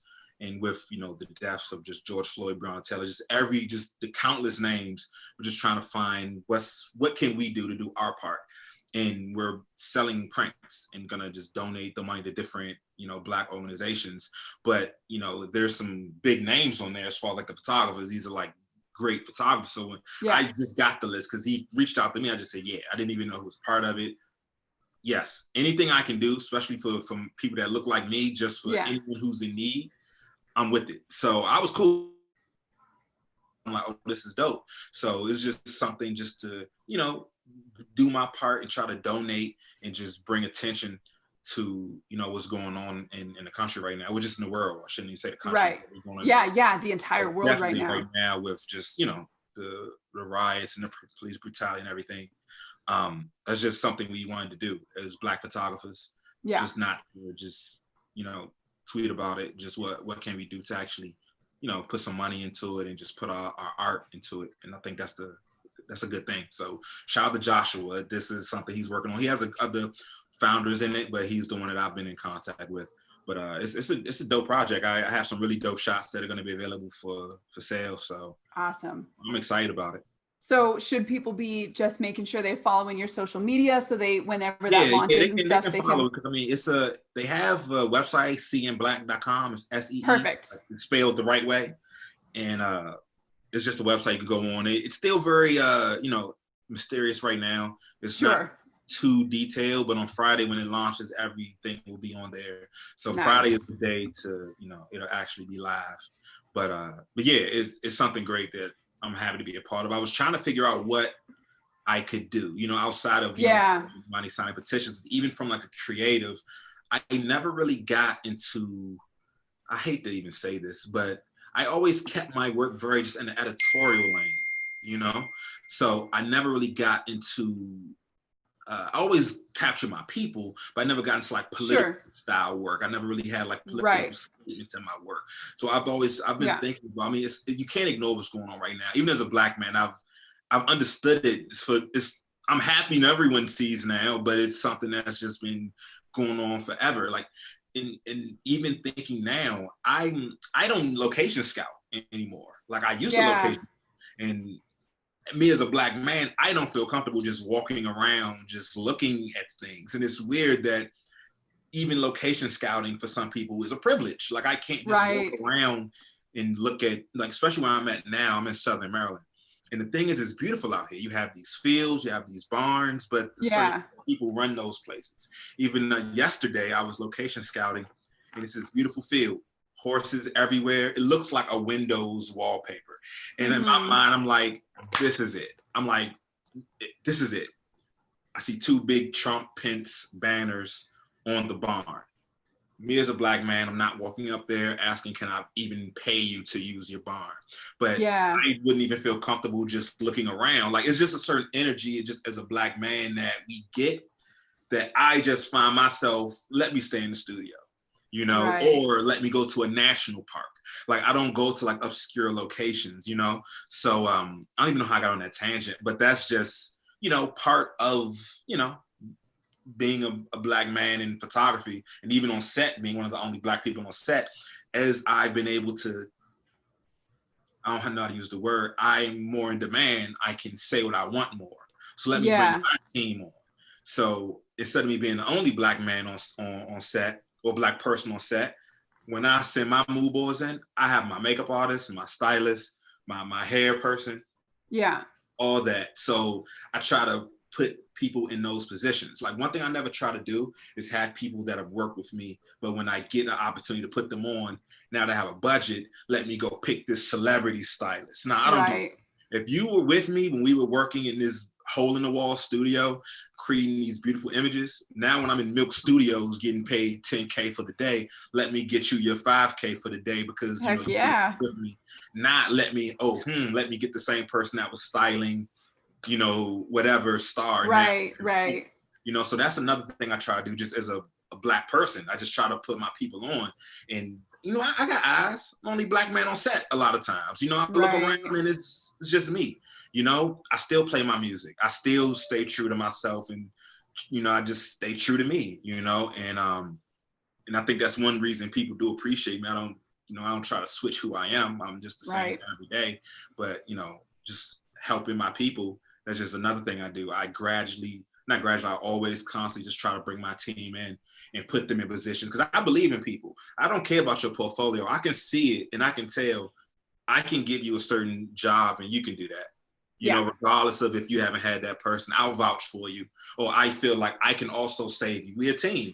I can say, maybe you may not be able to get all the pieces this stylist can get, but I can save you with my photo. Not save you, that's not a good way to say it, but I can, you know, bring you up with my photos. Like, let's do this thing together.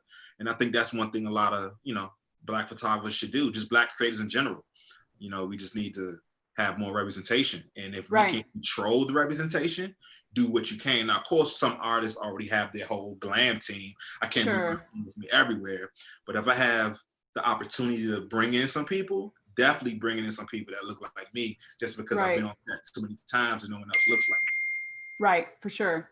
And do you think, so for other photographers who are looking for ways that they can be able to, you know, contribute, get behind the movement, do their part to, like, you know, bring in that representation and everything like that, would you suggest for them reaching out to black members of the community and being like, hey, you know, I'm in this position, come be with me here, like, you know, come be part of this? I think it should be organic. Everything should be organic. Nothing should be forced. Because even now, you know, I see so many, be honest, white photographers never shot black models. Now Black Lives Matter is a trending, and now we're going to shoot black models. I hate it. I do appreciate, I hate to use the word appreciate. I do see, okay, now they notice us. Black people have been beautiful for hundreds of years. We've been had supermodels. We've been had the people. We've been here. So sometimes when I get mixed up in these black photographers to follow, kind of like, I've been here. You know, I saw one the other day, and I'm not gonna put the people on blast, but they put up a video of black creators to follow, and there was one photographer they put up, and they said, yeah, we caught wind of this guy because he was tagging us in our photos for the longest. Follow him. Is this? And I thought in my head, if you already knew who this person was, why are you now featuring them? Oh, you're featuring them now because it's cool to be Black Lives Matter. That's the part of it where I'm like, I don't, but with that said, opportunities are great. I'm not saying, okay, because you haven't had black people, you shouldn't now. I'm not saying that. The thing is, it should be organic and do it for the right reasons. Don't go and do a Black Lives Matter inspired shoot. Well, don't do that at all. But don't go and grab a black model just because it's cool. I see all these Instagram photos. I'll scroll. I have time. I'll scroll and I'll see white model, white model, white model, white model, nothing. But now we got a bunch of black models, and it's like, I feel kind of weird about it, you know, but Yeah. I do like to see my people get the shine that, you know, they deserve. Like I said, we've been here. Well, But that they've always had, like the shine that they've always had. Yeah. So, you know, but back to what you said, I think just being a good person is like, if you open your eyes, I think it's about quality. There's tons of black makeup artists, stylists, hairstylists. If your whole team just looks one way, if your whole portfolio just looks one way, that says a lot about you, you know? Right. Because it's just, don't go about it for the wrong reasons. But I feel like if it's genuine and you feel like, okay, I do have opportunity, this person is good, yes, I do think that's great. Because like I said, it doesn't happen that often. I mean, I work in music, so, you know, I do work with a lot of black people, but when I start getting into like certain projects, certain clients, I'm the only one there, you know, that looks like me. Yeah. So I think it's just a thing of just opening your eyes and, you know, being hip to what's really going on and what's good, and just, you know, just venturing out more, you know, even when you find your inspiration, you know, because a lot of times it may not even be on purpose, but if you're only looking at white faces, white photographers that only shoot a certain thing, that's what you may naturally, you know, look at. So it's black publications out. It's tons of, you know, black models, black photographers. So I think it's just a thing of just opening your eyes and seeing it. But definitely, if you have the opportunity to bring someone on set that can benefit, and you can also give an opportunity to someone that may not necessarily get the opportunity, I think is needed. Right on. Yeah, for sure. It's definitely a hard thing when the people that I've worked with in the past and being able to talk to them now with everything that's going on and their frustration with being like, exactly like what you said, like on the one hand, they love seeing, you know, people represented as they should have been this entire time. But at the same time, it's like, where were you fucking last year? Like, where were you 2 years ago? Why were you not here then? And even though you want to see that advancement, it's also, you kind of hesitate from this idea of like turning people into props in a way. You know, it's bittersweet, you know, it's bittersweet. But one thing I can say, you know, it's great images. It's like, it's not even like a charity thing, you know, and I never need to be treated as like a charity case. Like, I'm not a charity case. I'm good enough to sit in this room with anybody. Don't bring me in here because I'm black. I'm good, you know, but I appreciate that we are getting extra opportunities because it's needed, you know, because you have, so even I go in these meetings, usually the only black guy in the room, you know, it's rare that I'm meeting with a client that looks like me, you know, but, you know, it happens. I'm not gonna act like this is not there, but typically it's not, you know, so, you know, I think it's neat, especially working in the music industry, you know, I think it needs to be when people look like me. The music, it's our culture, it's our music. You know, I mean, you know, I appreciate all art directors I work with, so I'm hoping I'm not sounding bad at what I'm saying, but it's like, you know, it's our culture, you know, so I think it definitely need to be, you can't ask other people to produce our culture. Not saying you can't, but it's like, we should be the first people you ask. That's such a good point. I never said we were always an afterthought. It's ours. You can't ask me after someone else. Like, even how I read an article about, you know, with the protests, they're flying in other photographers from other places when you have photographers in the cities where the riots are, in the communities. Why are we bringing in other people? Don't have someone else show my story the way I can show it, because there's certain things you don't even know that you understand, you won't even photograph well. Like, you may photograph things with one eye, but that's not the true eye. That's your eye based on what you see on TV, based on what you read on the internet. If you base your life off the internet and my people based on what you read, what you see, you're gonna have a screwed like mentality on it. So I just think it's important. And plus, you know, even having, you know, black people that understand it, like makeup artists. Some makeup artists can't put makeup on black women, on black skin. It's been a lot of times where I was brought onto a project and I'm like, okay, her face doesn't match her neck. That's not gonna work. Like, this isn't the right skin. This isn't the right shade. It's a thing where it's like, we as black people have to know how to light all skins. Right. Where certain white photographers, man, they have to know how to light black skin. I've seen black people in certain magazines. I'm like, that's not even their true skin color. That's not. But I have to learn how to light everything. But certain photographers can make a whole career on just photographing one type, you know? Yeah. So like those little things, I don't want to make this like a whole, you know, the struggle thing, but it's real. And I don't think it's something that should be just dismissed. But that's one great thing that I know is like most of the best makeup artists, I hate to say it, are black women because they understand their skin with white skin as well. Right. No, I would argue my makeup artist, Danielle Bridges, shout out to Danielle. She is a black woman here in Albuquerque and she's friggin' phenomenal. And she teaches, you know, people how to do that because in the places that I've been, that's just not a thing. There's not enough. There were too many models I worked with who were in tears because they're like, I showed up for the fashion show and they didn't even have a foundation in my color. They don't know how to like tank. I'm not saying they don't know how to do like the natural hair. They don't know how to, you know, they don't know how to do it, but you know, so I think that's one benefit to having us black people because we know both sides. We can't make a career on just one side, you know? So that's just one thing. Right. Which is ridiculous because nobody should be able to make a career out of just one thing or out of one skin tone or whatever. It happens because I was even thinking like, you know, I was never big into magazines, like fashion magazines, like Vogue was never like a thing of mine. Like I was into music. Right.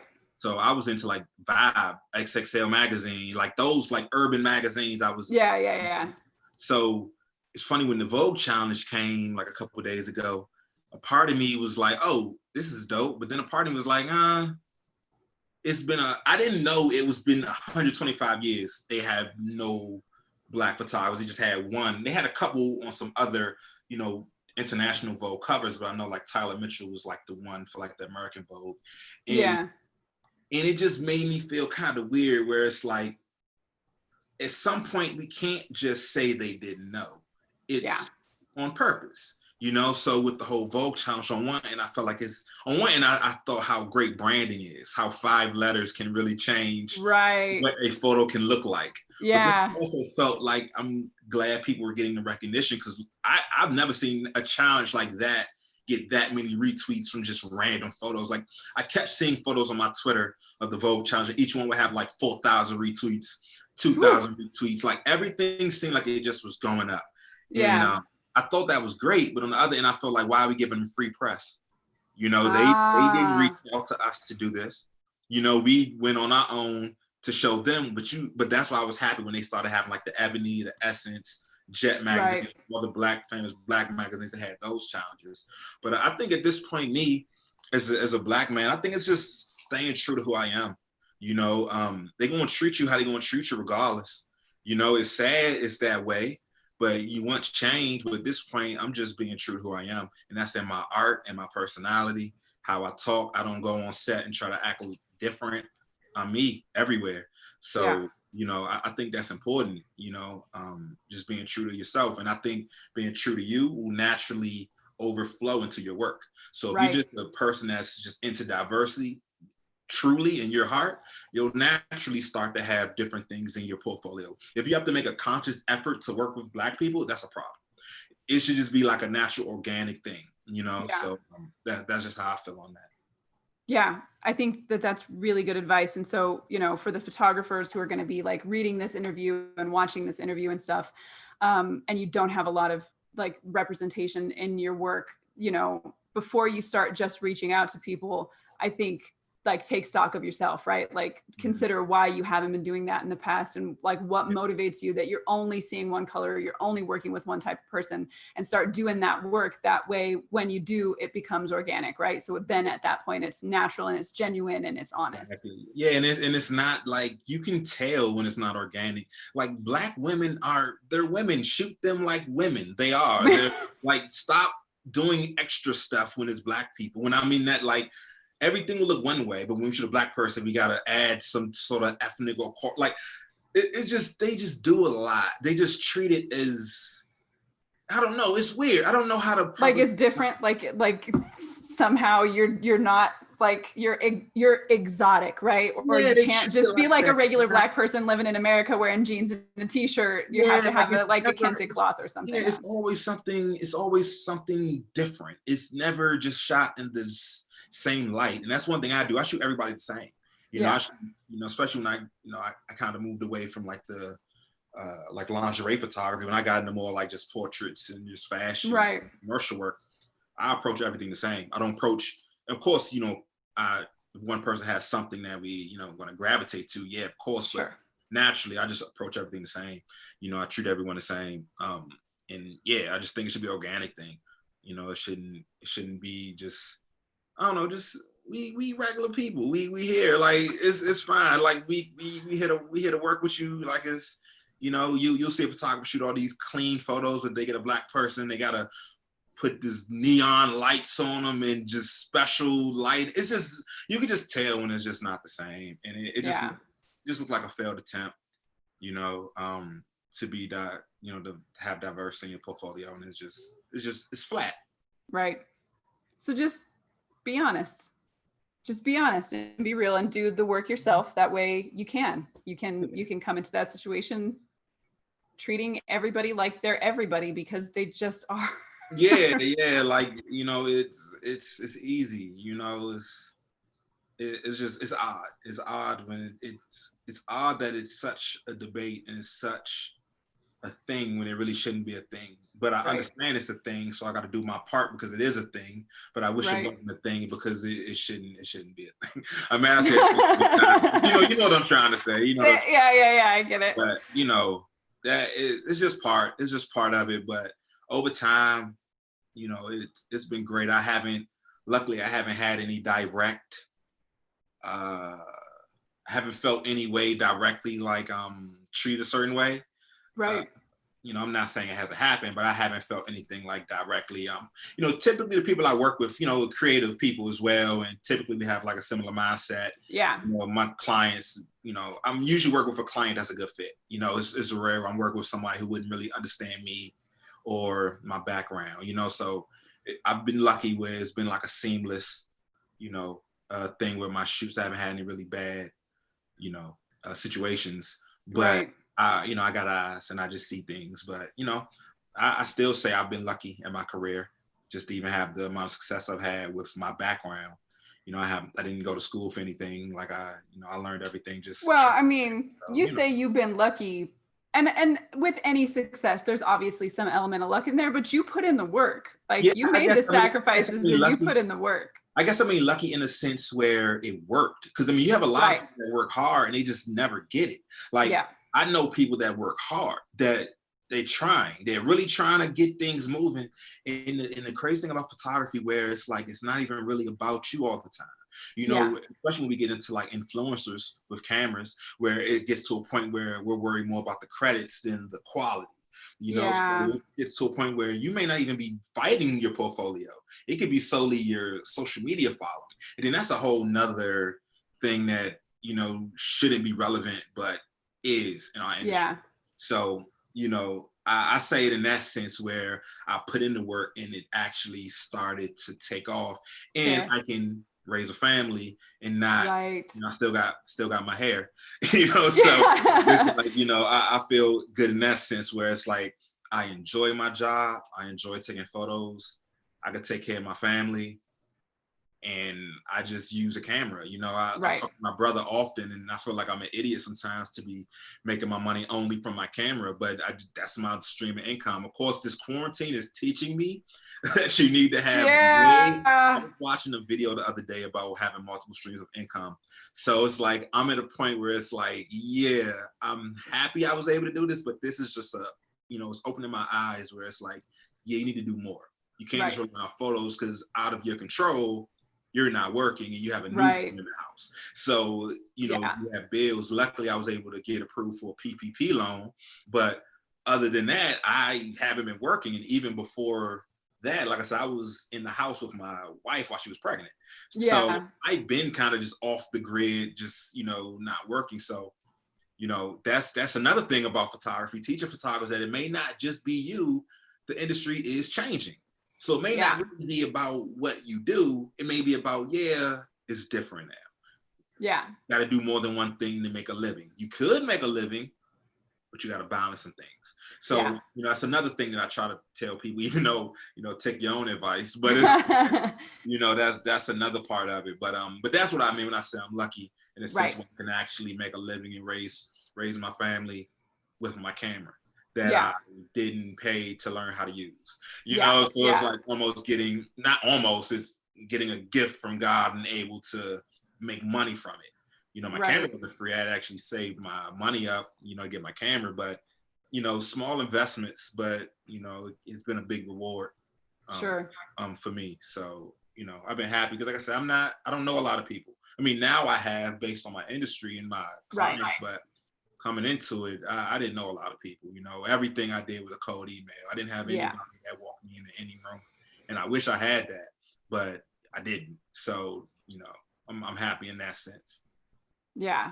I mean, it's definitely pretty amazing going from, sleeping on the mattress and then being able to make a living and support your family and all that stuff. It was one of those air mattresses that at 3 a.m. you kind of halfway on. It's like, it's like your butt's on the ground. It's not even like I'm waking up at 8 a.m. like, okay. It's like, nah. Right. No, you're like everything's sore. It was one of those, but I always tell my brother, my sister, like I wouldn't be where I am today if it wasn't for them. Like they literally stay at their house, even during bad times where I maybe didn't deserve to be there for a while. It's like they always just had my back, and that was able to give me the time needed to find myself, Right. So, and then also having, family that's just supportive when I travel. My mom is retired, so, she can watch my son while I'm out and while I'm traveling. So at the drop of a hat, I can call her, hey, I need you to stay at the house for a couple of days. Yeah. And it's not even a thing. So having a support system is just, it's important. It's crucial. It's crucial. Like I wouldn't be here. I would be back at a desk, and nothing's wrong with that. Like I try to tell you, nothing's wrong with the job. Nothing's wrong with the job at all. Like you do what you got to do, especially when you have responsibilities, family, things like that. But that's what I mean. Like I'm lucky in that sense. So it's been good. It's been a journey, but can't really complain. Yeah, I wouldn't think so. I mean, you've got some amazing things under your belt. So thank you. I appreciate that. We went way past. We are at the 2-hour mark. I mean, it's hard when you're having such a good conversation, like getting so much like great wisdom and stuff. It's really hard to be like, okay, well, the time is up. Like, screw that. We're gonna talk while we can talk, and like, I'm just sucking up everything you're putting down. I have 4 brothers, and we talk on Zoom. We try to make sure every Sunday is our day where we talk, because we have kids, we have families, like it's crazy. We can't just hang out like we used to because of everything. And mental, not to even get on my mental health kick, but it's important just to check on people and just to know how they're doing. So it's just like a checkup call. It's nothing about, it's just, what's up? How was your week? How you doing? Talk to me. And we look up and we like, oh damn, we've been on here for like 4 hours. Yeah. My wife is texting me like, yo, can you put a bottle on, please? Like you sitting. I'm like, okay, my bad. I do got daddy duty I gotta get to. Yeah. But yeah, so I could talk all day. So I know we going a little over, but No, I mean, I love it. I don't mind at all. I think there's just been so much awesome stuff. I cannot wait to like sit down and write this up, because I feel like you covered so many things that are going to be so helpful to other photographers. Even just in the last 5 minutes, like having a support system. Maybe if you don't have that right now, you got to build that for yourself, and like taking risks and putting in the work and putting yourself out there and not taking no for an answer, and being who you are and staying true to your vision. Like there's so much good stuff there. Yeah, it's important. It's all important. It's so many things come into being a working creative. So it's hard. For so sure. You gotta cross off everything off your list and just make sure you're doing everything you can. Yep. Agreed.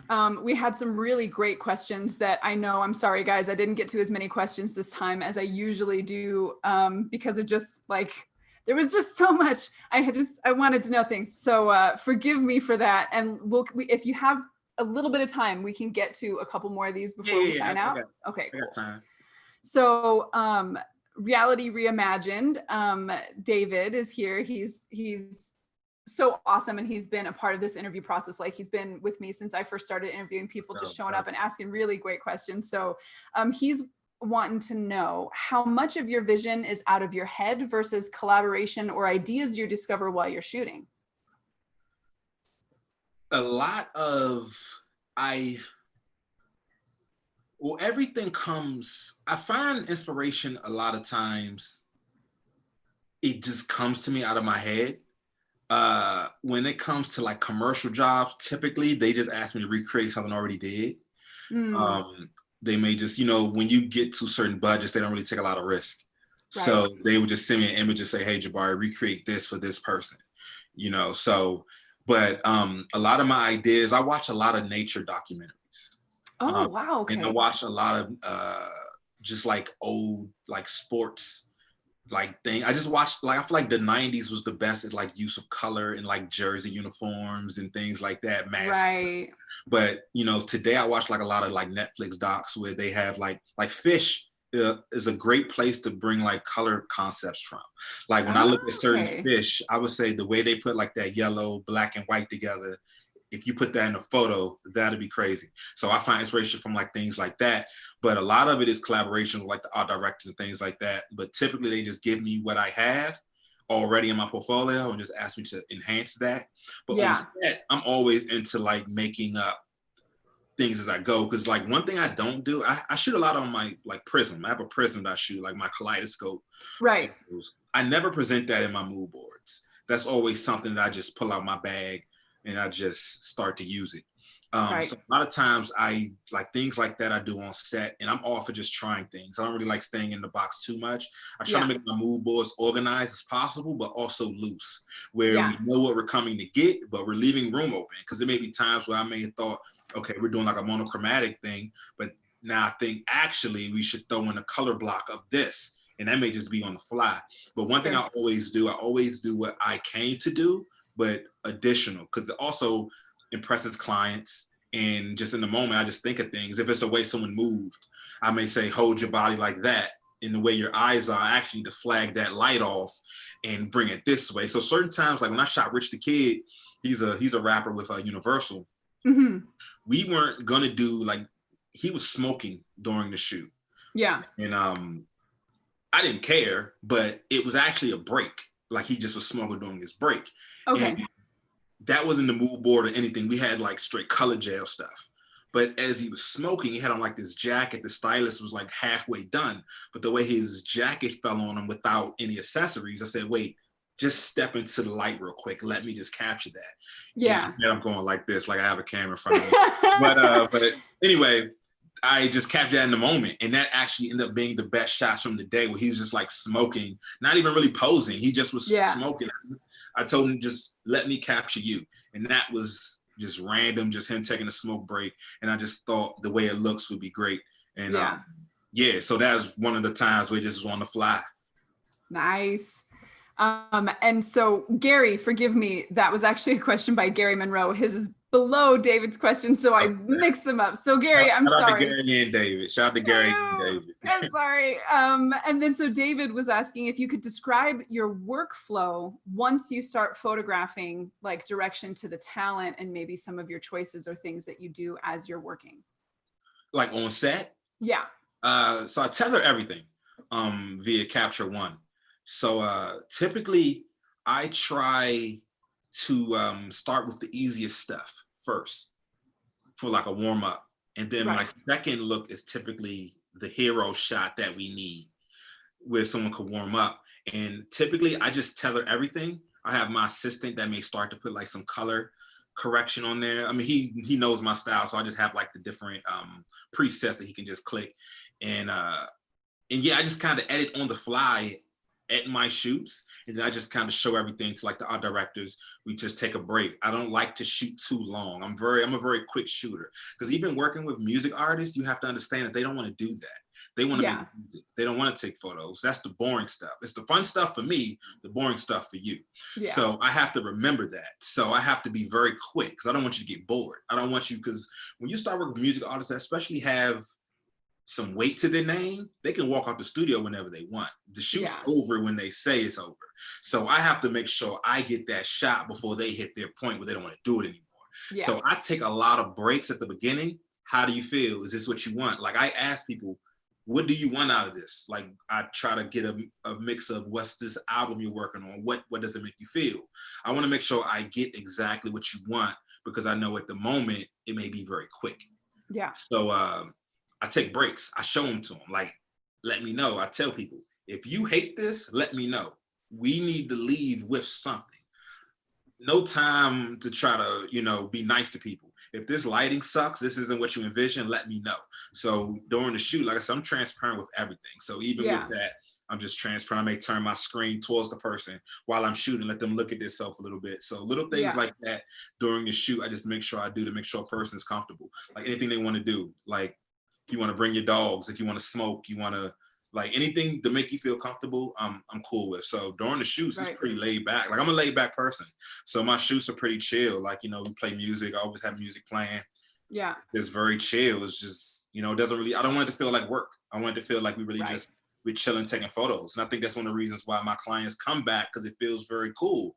And we actually leave with like beautiful photos. So, as a bonus. yeah. So my days go real smooth, like real chill. I try to keep the energy very, low, very relaxed. I don't have the high energy set.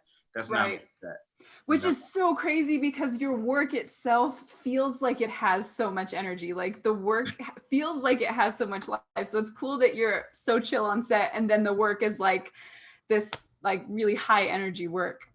Appreciate that. Yeah, I think it's just me doing a lot of work on my own as far as like making sure the person doesn't have to do much. Let me run the work. Like I do, like I just got into more movement with my people, with my people I photograph.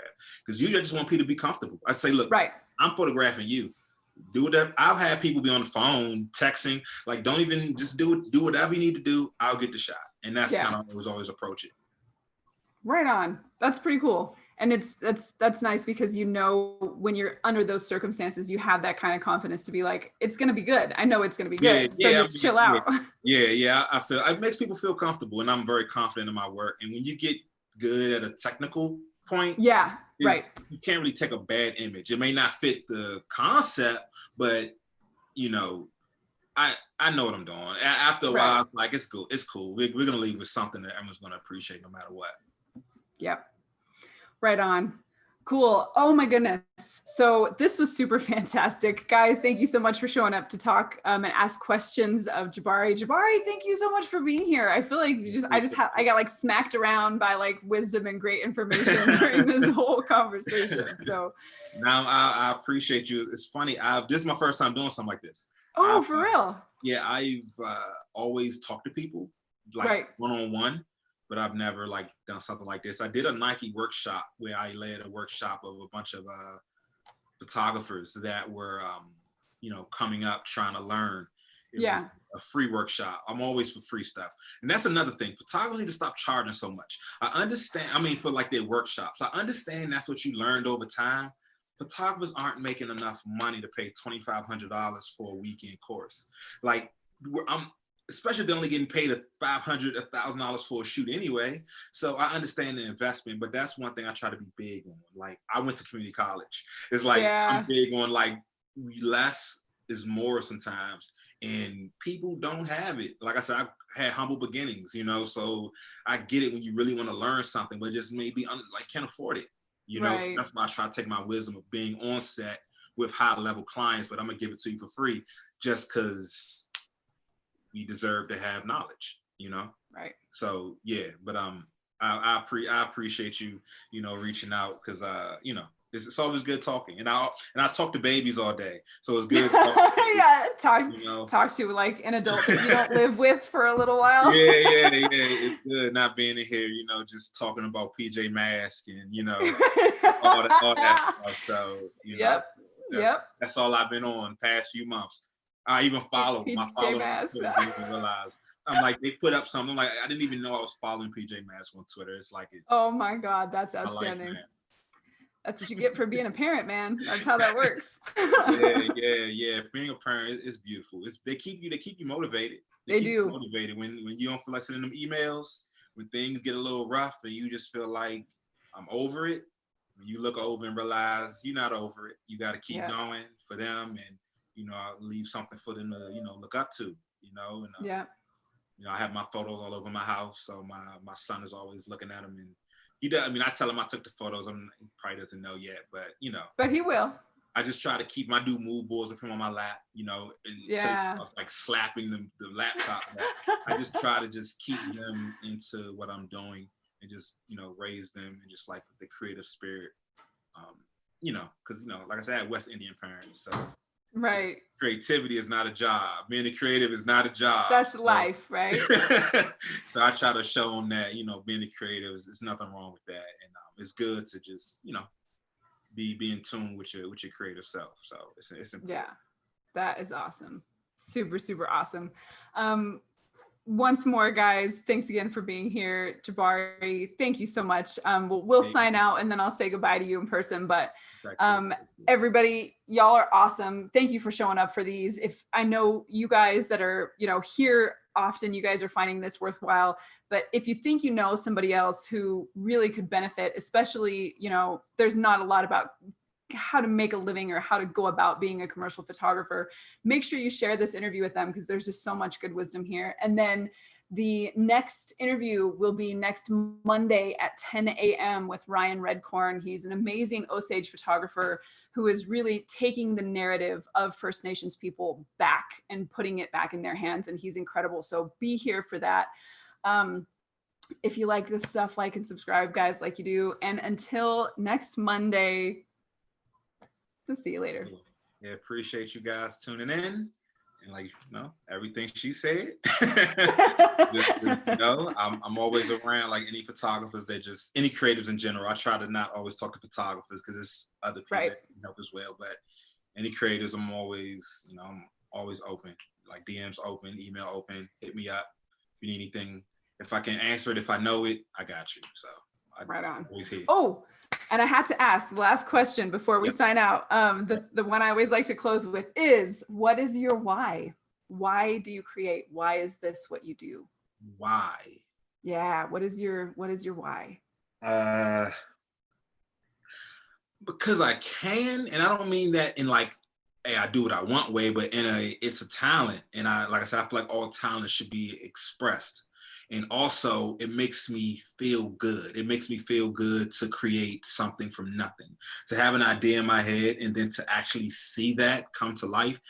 That feeling, it's always just like, it's times where I'm editing and I just got to get up from my desk and look at it. Like, that's it. Like, that's exactly what I saw when I'm editing. I'm like, that's the color right there. That's what it is. And I think that feeling right there is the feeling that just keeps me motivated to create, because it's just a good feeling. It just brings joy when I create. It just feels so natural.